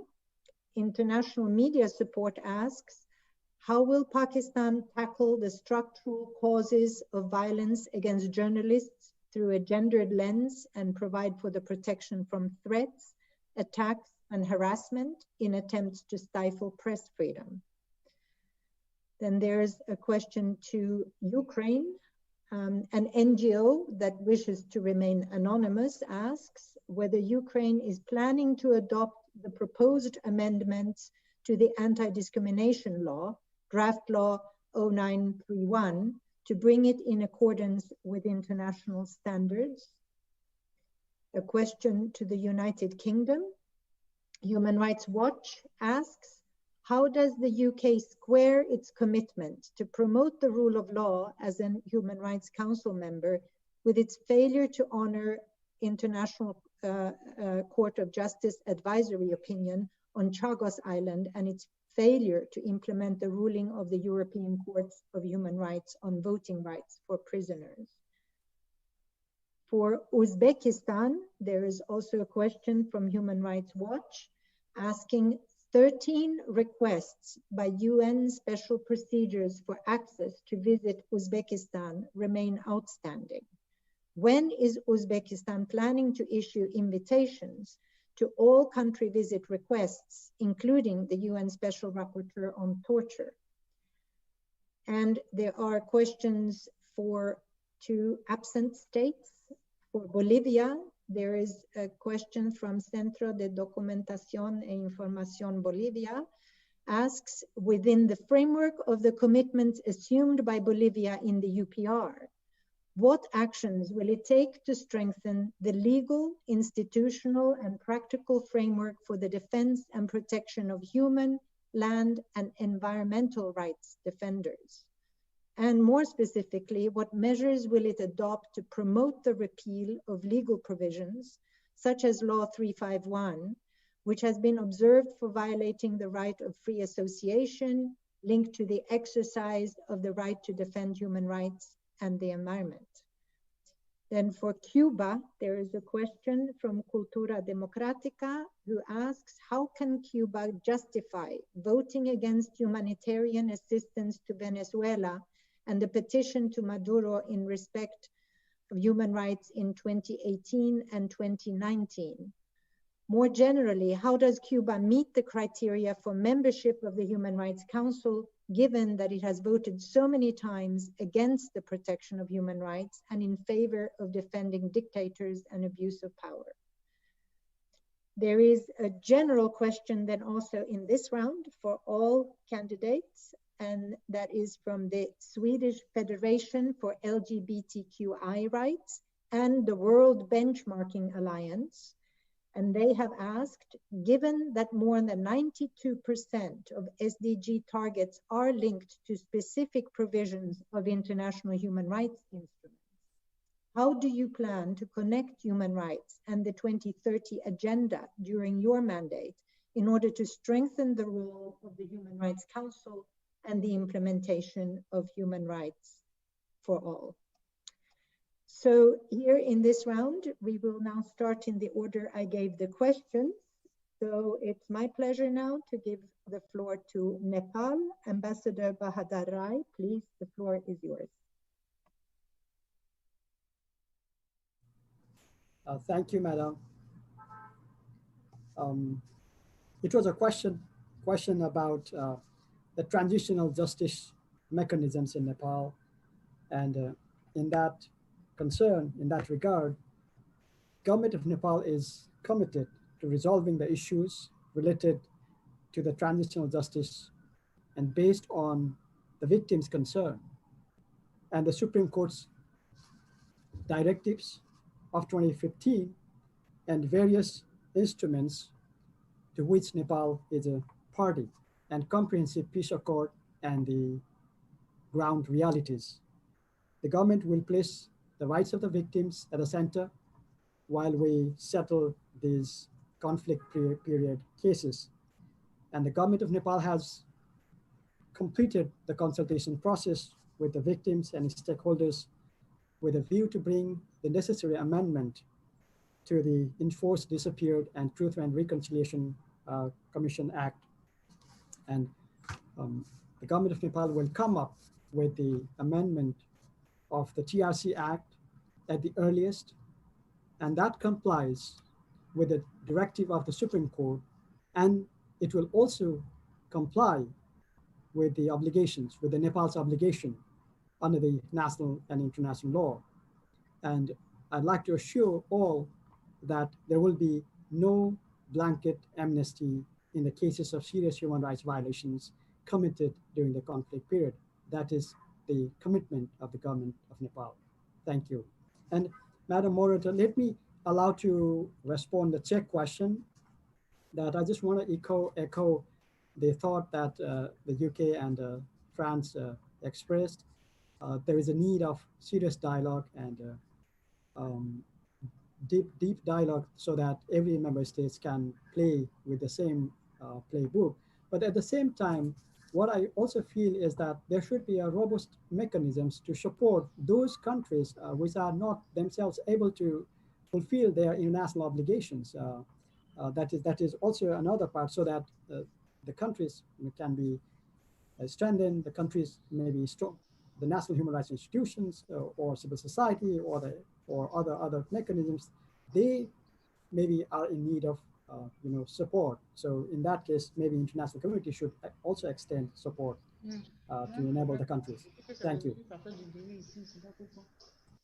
Thank you, Mr. Ambassador. And the next question was to Pakistan. I know we were warned that Ambassador Hashmi would be away for a while. I'm not sure whether he's back or whether there is another representative who will take the floor, but please, Pakistan, the floor is yours. Thank you, Madam Mayorji, for the question. Ambassador Hashmi has to leave for another meeting, but I'm here standing by for him. And thank you for this important questions. Pakistan has a very vibrant media and a very vibrant civil society and an active judiciary to monitor the media freedom. And the government's strong commitment to the promotion and protection of the freedom of expression and opinion is demonstrated by these very vibrant 100+ media channels and newspapers who publish, whose content, if you look, perhaps give more space to the opposition politics than to the treasury benches. The question was asked about the structural measures to ensure freedom, to ensure media freedom. I mentioned about the constitution, about the vibrant civil society and the active judiciary. Plus on that, we have a series of layers of structures and measures, which I would very briefly describe. As you know, Pakistan has a National Commission for Human Rights, which actively monitors these attacks. It's independent, and obviously any attack is brought to its notice, which then is processed in the system. Then there is the Ministerial Media Security Committee, which is working to ensure that any attack on the journalist is taken up at the highest level, and the progress on it is ensured. We are enacting a life insurance policy for the media journalists. There's a hotline number where these attacks can be recorded, and a journalist welfare protection bill is in the drafting stage to be presented in the parliament soon. And then there has to be a distinction made between the physical attacks and the attacks on social media. So whilst the physical attacks are being ensured to be protected based on strong criminal justice system and law enforcement system, the attacks on social media there is social media regulatory rules under being drafted and in consultations with the media people to ensure that the social media environment is free from such attacks. And those social media, there has been a delay because these social media rules are being made compliant with the human rights provisions and human rights statutes. The specific question on the women journalists by far have faced attacks, as I mentioned, from the social media platforms. And this is where there is the importance of these social media rules and to make sure that these are compliant with human rights provisions. One final point that I would like to make is the distinction between the attacks aimed at stifling the media freedom and the general attacks, which is like attacks by criminals or law enforcement related attacks. So government is working on both counts. Just 2 days back, a female journalist, an illustrious female journalist, unfortunately, and she belonged to PTV, which is a state-owned media. So that attack would fall in the second category of a criminal attack, and not particularly to stifle public opinion. That was more of a criminal nature, but the government is cognizant. We plugging the holes in ensuring the systems to work better. And this is one aspect where The Prime Minister has taken notice of it. Ministry of Human Rights is actually following these developments with all the relevant institutions. Thank you. Thank you. And the next question went to Ukraine. So it's my pleasure to give the floor to Ambassador Klimenko again, please. The floor is yours.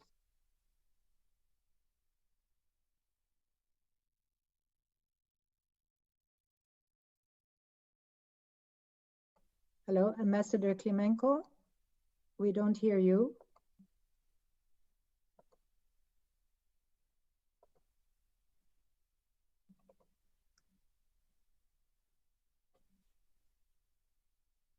Hello, there seems to be an issue. We don't hear you, Mr. Ambassador. You are muted. Yeah. Thank you. Thank you. Thank you. Sorry, there were some, as I see, there were some problems with the communication. Regarding, let me give some answer to the question which was put to Ukraine. As far as I know, it was related to the amendments to the anti-discrimination law of Ukraine. As far as I know, this issue is being considered by relevant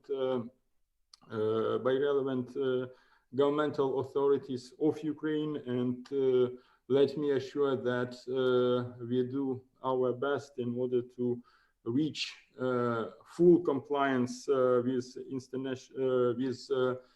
international instruments we are a party to in this field, as well as international standards in this regard. But I presume that the final result may take some time to achieve, I think. Thank you, Mr. Ambassador. And the next question was to the United Kingdom. So, Ambassador French, the floor is yours. Thank you very much. I'd like to respond to the question from Human Rights Watch on the specific point about the ICJ advisory opinion. Oh, sorry, you jumped into muted after you started. Apologies, can you hear me now? Thank you. I would just like to respond to the question posed by Human Rights Watch on the specific point about the ICJ advisory opinion. The UK respects the court and participated fully in the ICJ process at every stage in good faith. The advisory opinion is not legally binding, and we do not share the court's approach. We are in no doubt about the sovereignty of the Chagos archipelago, which has been under continuous British sovereignty since 1814. I would like to finish by saying that today we are looking at the election of the Human Rights Council, and I want to again reiterate as Human Rights Ambassador that the UK meets its obligations under human rights treaties and will continue to comply with the obligations under these treaties and more widely under human rights law. We will also meet the requirements for council membership which are set out in the General Assembly Resolution 60/2051 and which have been elaborated in a number of joint statements at the Council, which the UK has joined. Thank you. Thank you. And then we had the question to Uzbekistan. So I now have the pleasure to give the floor to Ambassador Lapasov, please. Je vous remercie de cette question.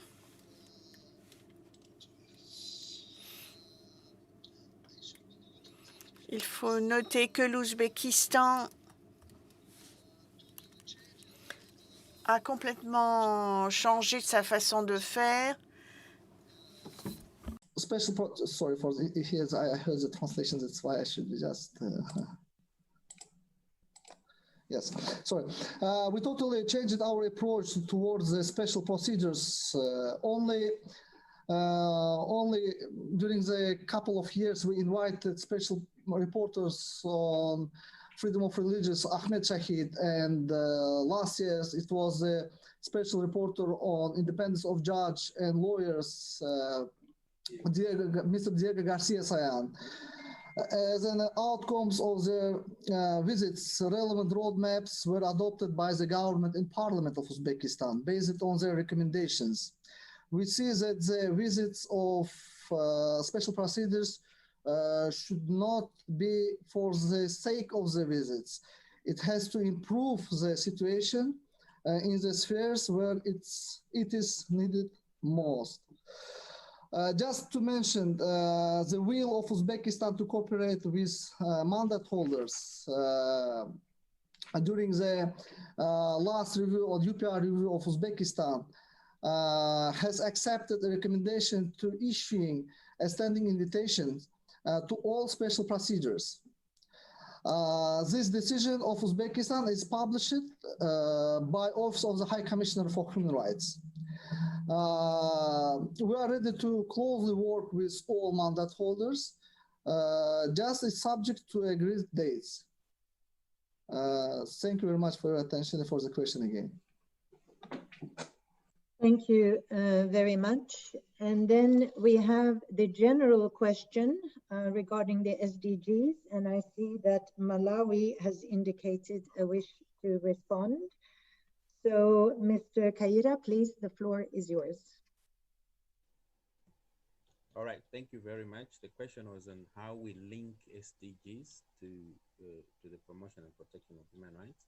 In our opening statement, we actually made a pledge under the international angle that Malawi pledges to develop all her programs and policies in line with the SDGs, as well as Agenda 2063 of the African Union. So as far as our human rights plans are concerned, as far as our national development plan is concerned, it's already linked to the SDGs, and we are committed to ensure that that is carried through. The question on the special procedure mechanism, we issued a standing invitation to all mandate holders in 2015. So all of them are free to visit Malawi and are free to engage with us on all areas of their concern. Thank you very much. Thank you very much. And France has always also requested, always, I hope, but certainly this time requested the floor again for the general question. So, Monsieur l'Ambassadeur, vous avez la parole. Merci. Oui, toujours, de toute façon. Yes, always. So I just wanted to answer to two of the general questions that were asked of us regarding the universality. France is really committed to human rights and to the universal aspect. We just celebrated the anniversary of the Declaration of Human Rights, and this is for us the cornerstone for the protection of human rights. Universality, that means all the nations in the United Nations as well as all rights. So this is what's intended in the Declaration of 1948. We're also committed in a new strategy for development and human rights to take into account the objectives of the millennium and the goals of the millennium, so that there is alignment between international and national goals. To us, this must go hand in hand. Thank you. Others who would like to come in on the question, the general question on in this grouping, which was on SDGs? If so, this is an opportunity to do so. I don't see more requests on that particular question, but you can then add them as well, even though we are coming close to a wrap up. We had already four rounds, which is very good. Many different questions have been put, but of course, we have received an overwhelming amount of questions from all the different channels that we announced. So that's great, an indication that there is keen interest and great participation and engagement by all. So we will share now some additional general questions that have been asked, and then the floor would be open for those of you who wish to answer, if you indicate that wish. There is Human Rights Watch has been asked, more than 150,000 people have been forcibly disappeared and arbitrarily detained in Syria. What role can your country play to deal with this issue at the Human Rights Council? Then there's also another general question, is from the Institute for NGO Research. How do you plan, excuse me, to tackle politicization and disproportionate focus on some human rights issues while others go ignored? Dr. Virginia Marshall of the Indigenous Peoples Organization asks, what is your recovery planning for post-COVID-19? Does it include specific aspects for Indigenous peoples? What are your 3 priority goals?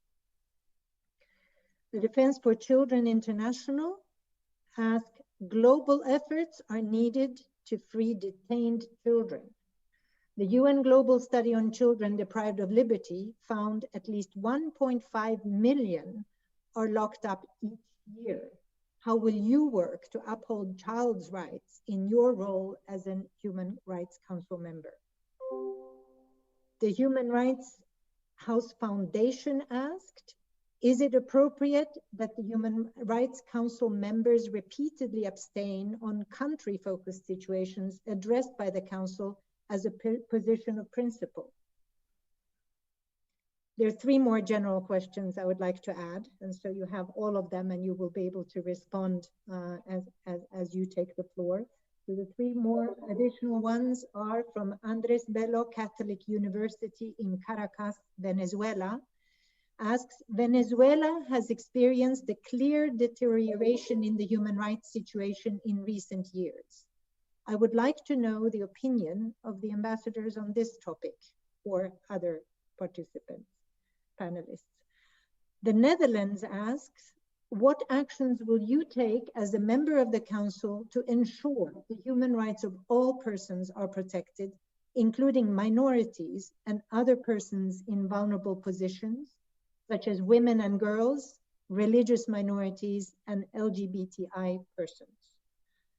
And finally, the question from the mission of Poland to the UN office, to UN in Geneva, asks, the latest rise in violence against religious communities and people belonging to religious minorities remind us in a tragic way that the freedom of religion as a fundamental human right is in danger, and that hatred towards religion groups may lead to mass persecution, including killings of people solely on the grounds of their religion or belief. Therefore, we would like to ask all the candidate states how the defense of the freedom of religion and belief is reflected among the priorities of their future membership in the Council. Are there any specific measures, initiatives regarding this area that they plan to pursue during their mandate as Human Rights Council members? So those are a broad set of questions, and I'm happy to open up the floor for anyone indicating that you would be interested in taking it.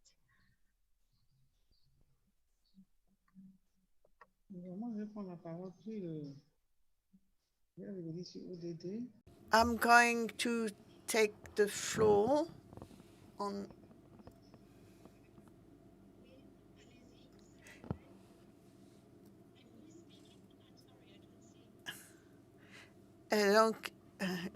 Côte d'Ivoire. Côte d'Ivoire, oui, s'il vous plaît, madame, allez-y. Go ahead, Côte d'Ivoire.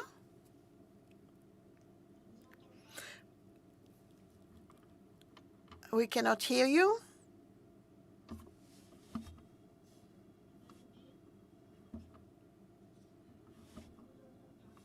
We cannot hear you.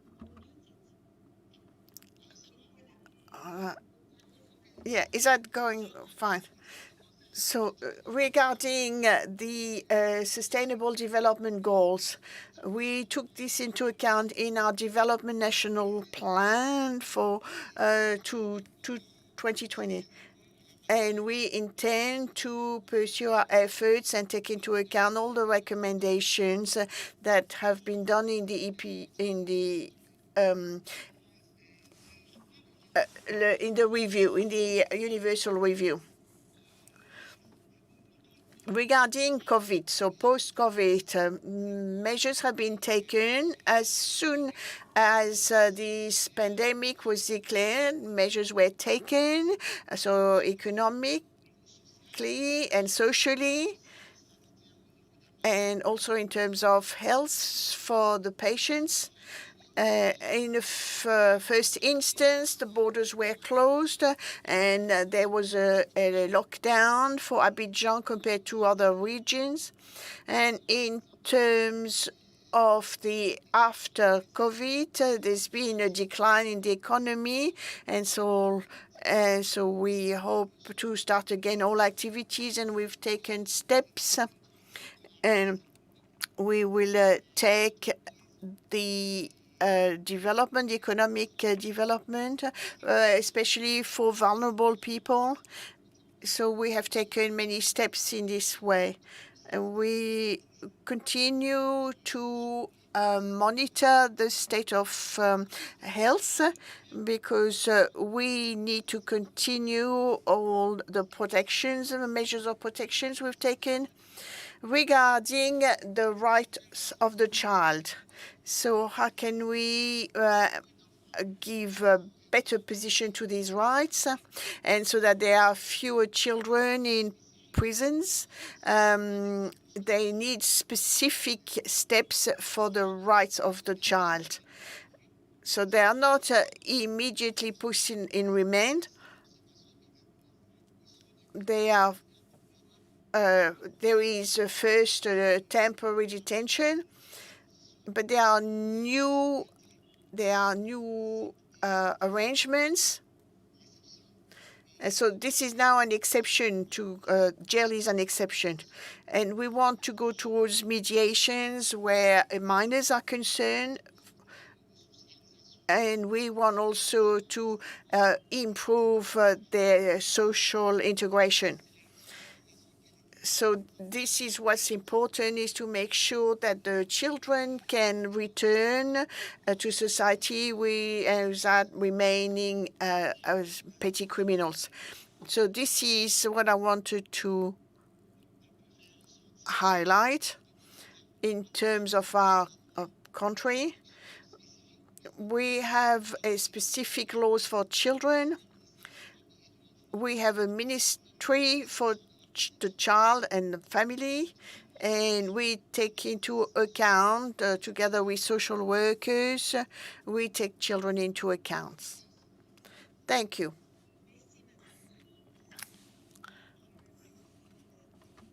Has asked for the floor, so Ambassador French, the floor is yours. Thank you very much. I'd like to respond first of all to the question from Human Rights Watch on Syria. The UK has led a core group on the human rights situation in Syria for many years, creating and extending the mandate of the Commission of Inquiry, which has looked at the issue of forced disappearances and arbitrary detention. The UK has demonstrated its commitment to hold those accountable for the most serious human rights atrocities.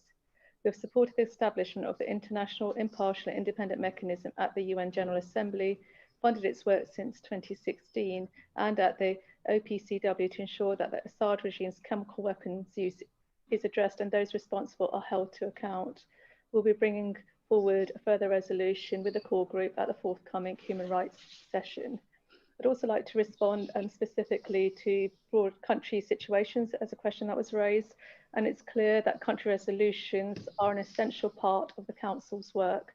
We've been pleased to see that an increasing number of states have been bringing such initiatives in recent years, and hope that states will vote in accordance with objective considerations on a case-by-case basis, rather than abstaining from such votes as a standard position. Finally, I'd like to respond to the question posed by Netherlands in terms of protecting vulnerable groups, and I just again want to reiterate the UK's commitment to supporting vulnerable groups, and particularly our pledges that are highlighted today to protect women and girls, both in terms of ensuring quality girls' education, 12 years quality education for young girls, and to end violence against women. In addition, a further pledge to protect freedom of religion or belief and those groups that may be vulnerable in that space. And of course, the UK continues to remain a champion of LGBT rights in the Council. We are a strong supporter of the SOGI mandate, and we are co-chair of the Equal Rights Coalition. And again, for over this period, and if we are successful in election to the Human Rights Council, we will continue to support vulnerable groups across all areas to ensure that their human rights are protected. Thank you.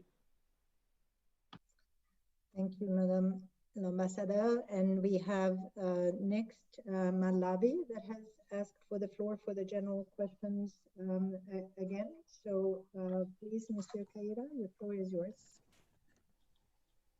Thank you very much. Some of the general questions, as I've said, essentially in answering them, we would point to our pledges and commitments, 3 of them specifically. The first one is that we've pledged to promote constructive dialogue as a way of settling disputes, and I think that goes to the question of the issue of Syria as well as Venezuela. And then we have also pledged to advocate for practical equality of nations in international affairs, and that goes to the question of whether of the politicization of some human rights issues while others are being ignored. We believe that all nations should be treated equally, and whatever human rights issues have been raised by whatever country should get the attention that they are required to get.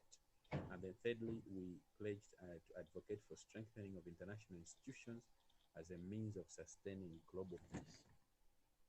And lastly, on religion, just to highlight that we take religion as a very fundamental right, and I think during our tenure on the council, we ensure that we work with all countries that this right is fully and properly protected. Thank you very much. Thank you very much. And I would now like to give the floor to Pakistan. I believe that it's Ambassador Andrabi is now here, replacing Ambassador Hashmi still. Please go ahead, the floor is yours. Yes, thank you, madam. You're right about my name. Thank you very much. I would like to respond to the question by Netherlands and Poland. I believe it was Poland on actions to ensure human rights of minorities, women, etc., and religion.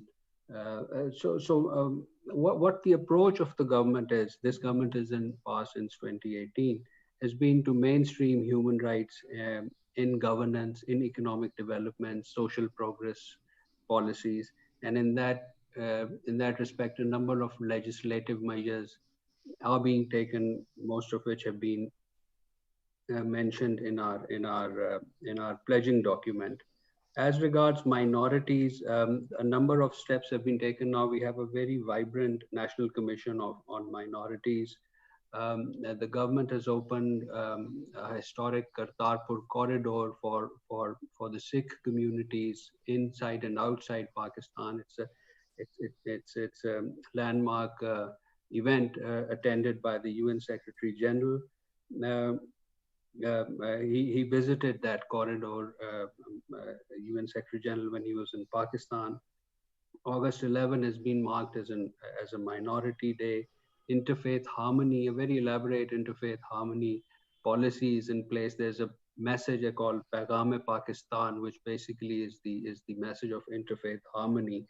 Besides that, a number of mayors, seats have been reserved for minorities to ensure their adequate representation in legislatures, both federal and provincial. 5% quotas have been allocated, which is almost double the ratio of population in the country. 5% quota for minorities in public sector jobs. So a number of steps have been taken.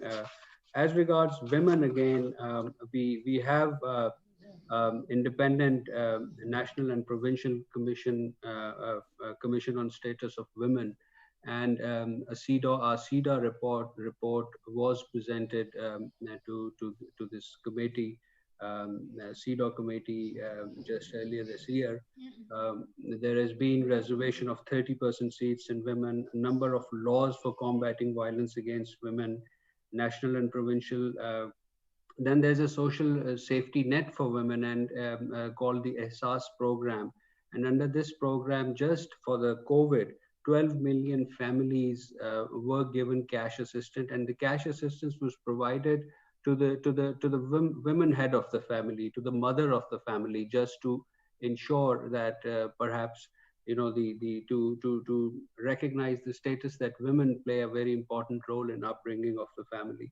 So these are some of the measures taken with respect to women. And about religious, we mentioned about in the context of freedom of religion, the interfaith harmony and the measures. Pakistan is also hosting the next Istanbul process meeting, which is the implementing mechanism of HRC Resolution 1618. And I just want to finish by mentioning that Ambassador Hashmi actually has left to participate in the meeting of that particular process. So just to highlight some of the measures. Thank you very much. Thank you very much, Mr. Ambassador. And now we have Mexico asked for the floor. So Ambassador Flores, the floor is yours. Thank you very much. I want to make a reference in general to the different questions and respond to them, pointing out the participation of Mexico in the Human Rights Council. We always participate with the objective of strengthening the norms and the standards of international standards in relation to human rights. We don't want to generate any fragmentation, but quite on the contrary. And this is something that is very hard because we really do live in very difficult times, and there is a tendency to weaken human rights provisions. So I think that the position of maintaining, of strengthening, and of not allowing any going backwards is something that's really important, and that actually is a feature of Mexico's participation. We are really concerned about the politicization that we see in a lot of the decisions and a lot of the instances. We think that this approach doesn't allow us to approach efficiently the challenges that we are faced with. And that's why we approach all of the resolutions that we see on their merits. We don't abstain. We do make a pronouncement in terms of their substance. And we make sure that things that are dealt with, for example, in item 4, that they are balanced. We've always asked sponsors for the inclusion of elements that can balance the pronouncements that are made within the very difficult negotiations that occur within the Council. We are very committed to strengthen the protection of groups that are in vulnerable positions. We present resolutions in various ways for the LGBTI collective, for Indigenous peoples, migrants. We want to talk about gender equality. And these are all subjects that we take to the agenda of the Council, always with this mission of attempting to ensure inclusion, of how not to leave anyone behind. On the items of development, because there was a question about the development goals, we consider that human rights and development are two faces of the same coin. Somebody said that 92% of the provisions that have to do with the implementation of the 2030 agenda have got a component, a human rights component, and that's exactly how we see it. That's why we have opposed within the Council. We have presented our opposition to having this division that development does not allow the compliance with human rights, because for us it's exactly the opposite situation. It's through the respect of human rights that we can actually ensure development. I want to highlight that there are challenges. These are complex times, but Mexico has a really clear vision, and that is that Mexico seeks the strengthening of standards. There is no doubt that there are challenges. We all have them. Mexico has them. But Mexico wants to address these challenges by working with all the international institutions. We want to continue working with the Office of the High Commissioner and with the ongoing strengthening of the Human Rights Council. Thank you. We now have Uzbekistan that has asked for the floor. So Ambassador Lopasso, the floor is yours. Thank you very much. I would like to respond to the question related to the COVID, but in in general sense. Indeed, the pandemic has revealed a number of problems in developing sustainable international relations and the absence of a global strategic plan in such emergency situations. In this regard, President of Uzbekistan has initiated the adoption of the International Code of Voluntary Commitments of State during pandemics under the auspice of the United Nations. In our opinion, the code should stipulate the minimum conditions and obligation of the states, both to their citizens and to international partners in political, social, economic, humanitarian, and human rights spheres. Firstly, we are convinced that restrictive measures should exclusively be temporary.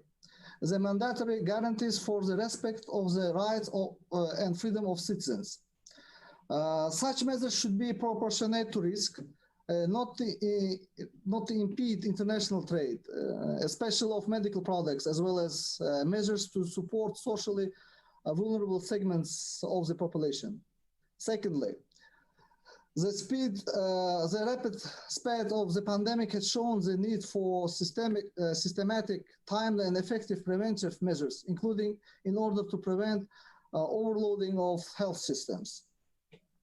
In this regard, we do believe that the initiative of Uzbekistan is very useful for international community, and we seek support of our partners. Thank you very much for attention.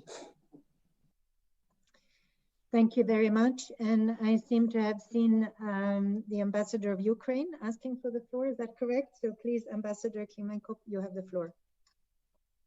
Thank you, Madam Moderator. On my part, I would like to take the question put by by Poland, actually related to the freedom of religion and belief. In our view, this freedom are among the fundamental freedoms that should be fully respected. We completely understand the acuteness of this issue, and the reason for this in particular is that these freedoms are bluntly violated by the Russian occupation authorities in the Autonomous Republic of Crimea, the city Sevastopol, and also in the southeastern areas in Ukraine. Ukraine, as a member of the Human Rights Council, if re-elected, is going to actively cooperate with HSE members on further promoting the importance of this issue and ensuring the better protection of the freedom of religions and belief throughout the world. I thank you. Thank you very much. And we also have a request from Nepal again. So Mr. Ambassador, please, the floor is yours. Thank you, Madam Moderator. I'd like to respond some of the questions that were general questions to all members. One was disproportionate attention to some of the aspects of the human rights when we deal in the Human Rights Council, and another was how do you prioritize SDGs or development function in the work of the HRC being a member. I think these two questions are interrelated. We are also of the view that, of course, there should be a balanced approach when we work in the Human Rights Council, because all human rights issues are equally important and they are indivisible, they are mutually reinforcing. We concur with the view that there should be a balanced approach, and we have been focusing and we have been emphasizing that there should be balanced approach. About the SDG, we have mentioned in our praises that Nepal, being a landlocked and least developed country, has been putting emphasis on the achievement of SDGs through the expansion and protection and promotion of human rights. So we correlate these two aspects and we work to achieve development by promoting and protecting human rights, while at the same time we promote and protect human rights to achieve development. And we have done everything possible to mainstreaming all SDGs in our national development process. And we will continue to work with our development partners, and including UN agencies, and we will promote and protect and the human rights to achieve SDGs. And we urge all international community to work in tandem, particularly to focus the countries who have been being left behind. To speak in the spirit, no one will be left behind. And in terms of a religious minority, Nepal is a multicultural, multi-ethnic, and multilingual, multi-religious, secular country by its constitution. And the constitution guarantees religious freedom as a fundamental right. And each person shall be free to profess, practice, and preserve its religion according to his faith. And there is no any kind of discrimination on the basis of religious and ideological belief in Nepal. And in terms of LGBTIQ right, I have already mentioned previously that Nepal's constitution guarantees the right to the LGBTI community, and Nepal is in the process of amendment so many laws to protect and promote the right of the LGBTIQ community in Nepal. Okay. Thank you, Madam Moderator. Thank you very much. I think we have now exhausted the list of speakers for the questions addressed to all, but there is a chance still if anyone has not been given the floor who would like to take it. This is still a moment to, in case I've missed it, I'm sorry, with this format, with the webinars we're all used to these days, but sometimes it's still a bit of a juggle, so I may have missed someone. Please let me know in that case. If not, I think we are close to now wrapping up this very interactive and lively, engaging discussion. I think that shows there are so many questions, more questions, of course, than we have been able to answer here, but we will continue the process also afterwards. But in order, before I conclude, I would certainly like to first thank again all the candidate states that have responded, that have participated and indicated the goodwill to do it in this very good practice that we keep cementing on this interaction, which is very important for all stakeholders, of course. And then in order to come towards our conclusion, I would also again like to thank the Marshall Islands for being co-sponsors of this dialogue. And I would like to invite the distinguished permanent representative of the Marshall Islands to make some remarks on behalf of the co-sponsors as we come to the end. So of this interaction, not to the end in general, we will continue our dialogue certainly afterwards as well. But Ambassador Doreen de Bruin, permanent representative of the Republic of the Marshall Islands to the UN in Geneva, please, the floor is yours. Thank you, Madam Assistant Secretary General. It's been a very long, yet a very informative 3-hour session, and I'm sure everyone is tired. So I will be very, very brief.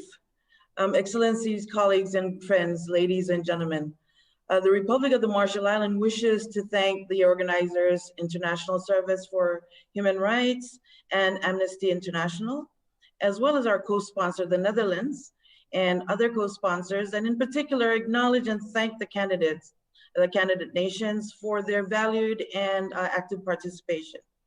As a participant last year ourselves, we found this event to be very important to establish the necessary public accountability and commitment to human rights, which remain at the core of the Human Rights Council's ideals and aspirations.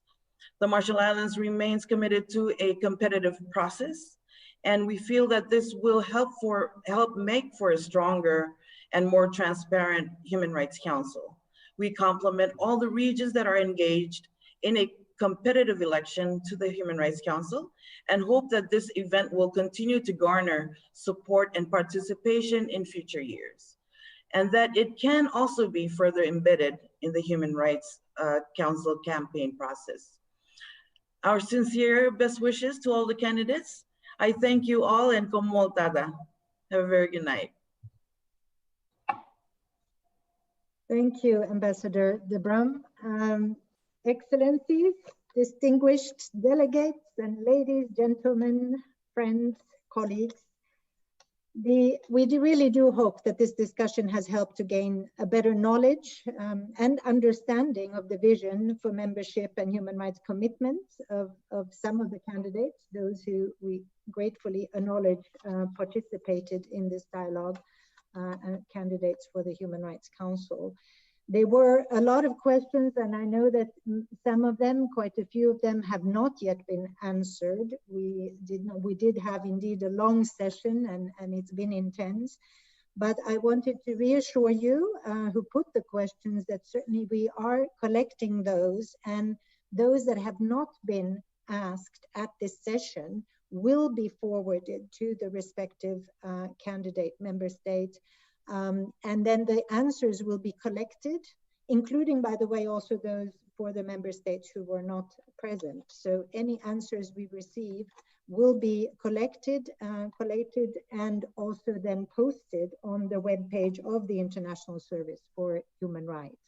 So that's why that's also another way where this dialogue certainly is not restricted only to this particular moment in time, and we certainly hope it's a sign for good engagement with all stakeholders also to be continued throughout the work of the Human Rights Council.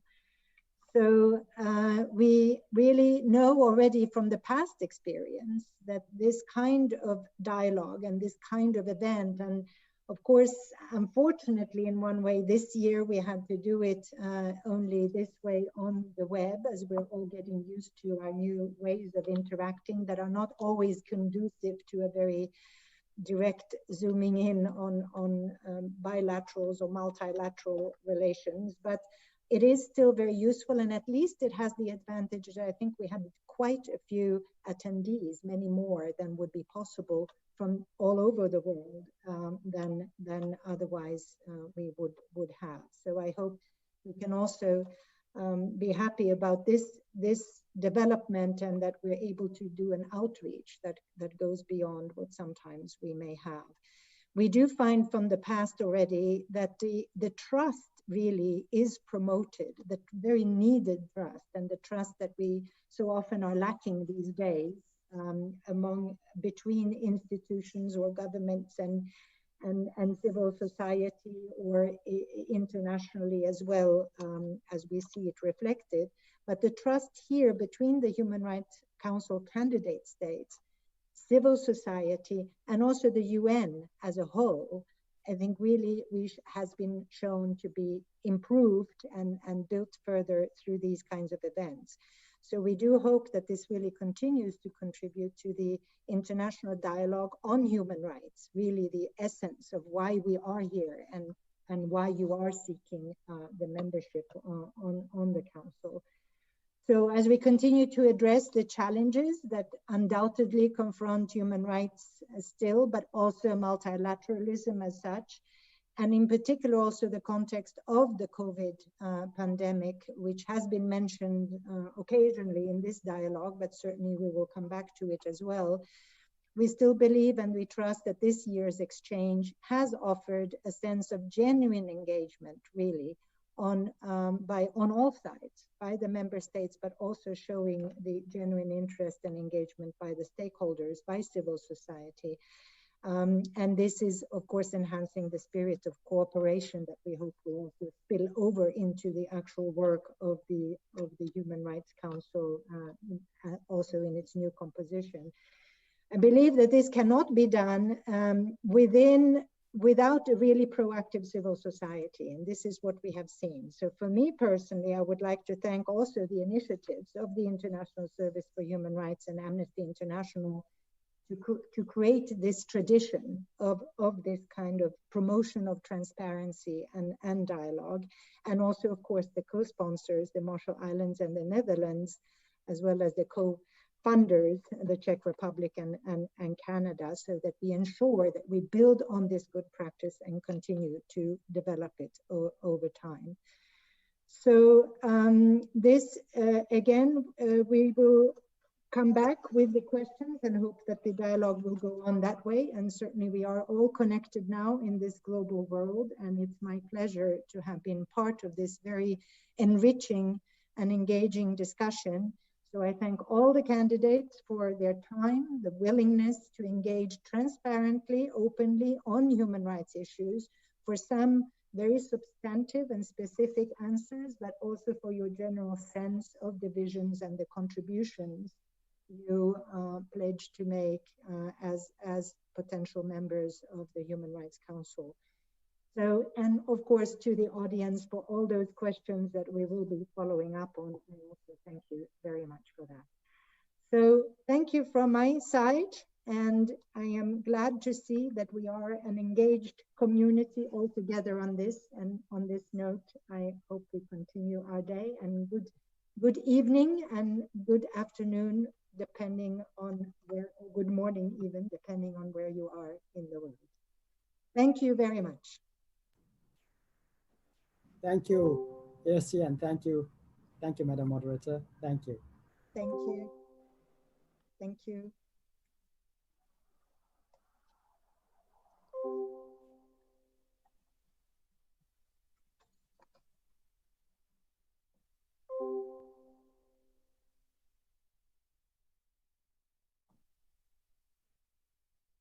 Thank you.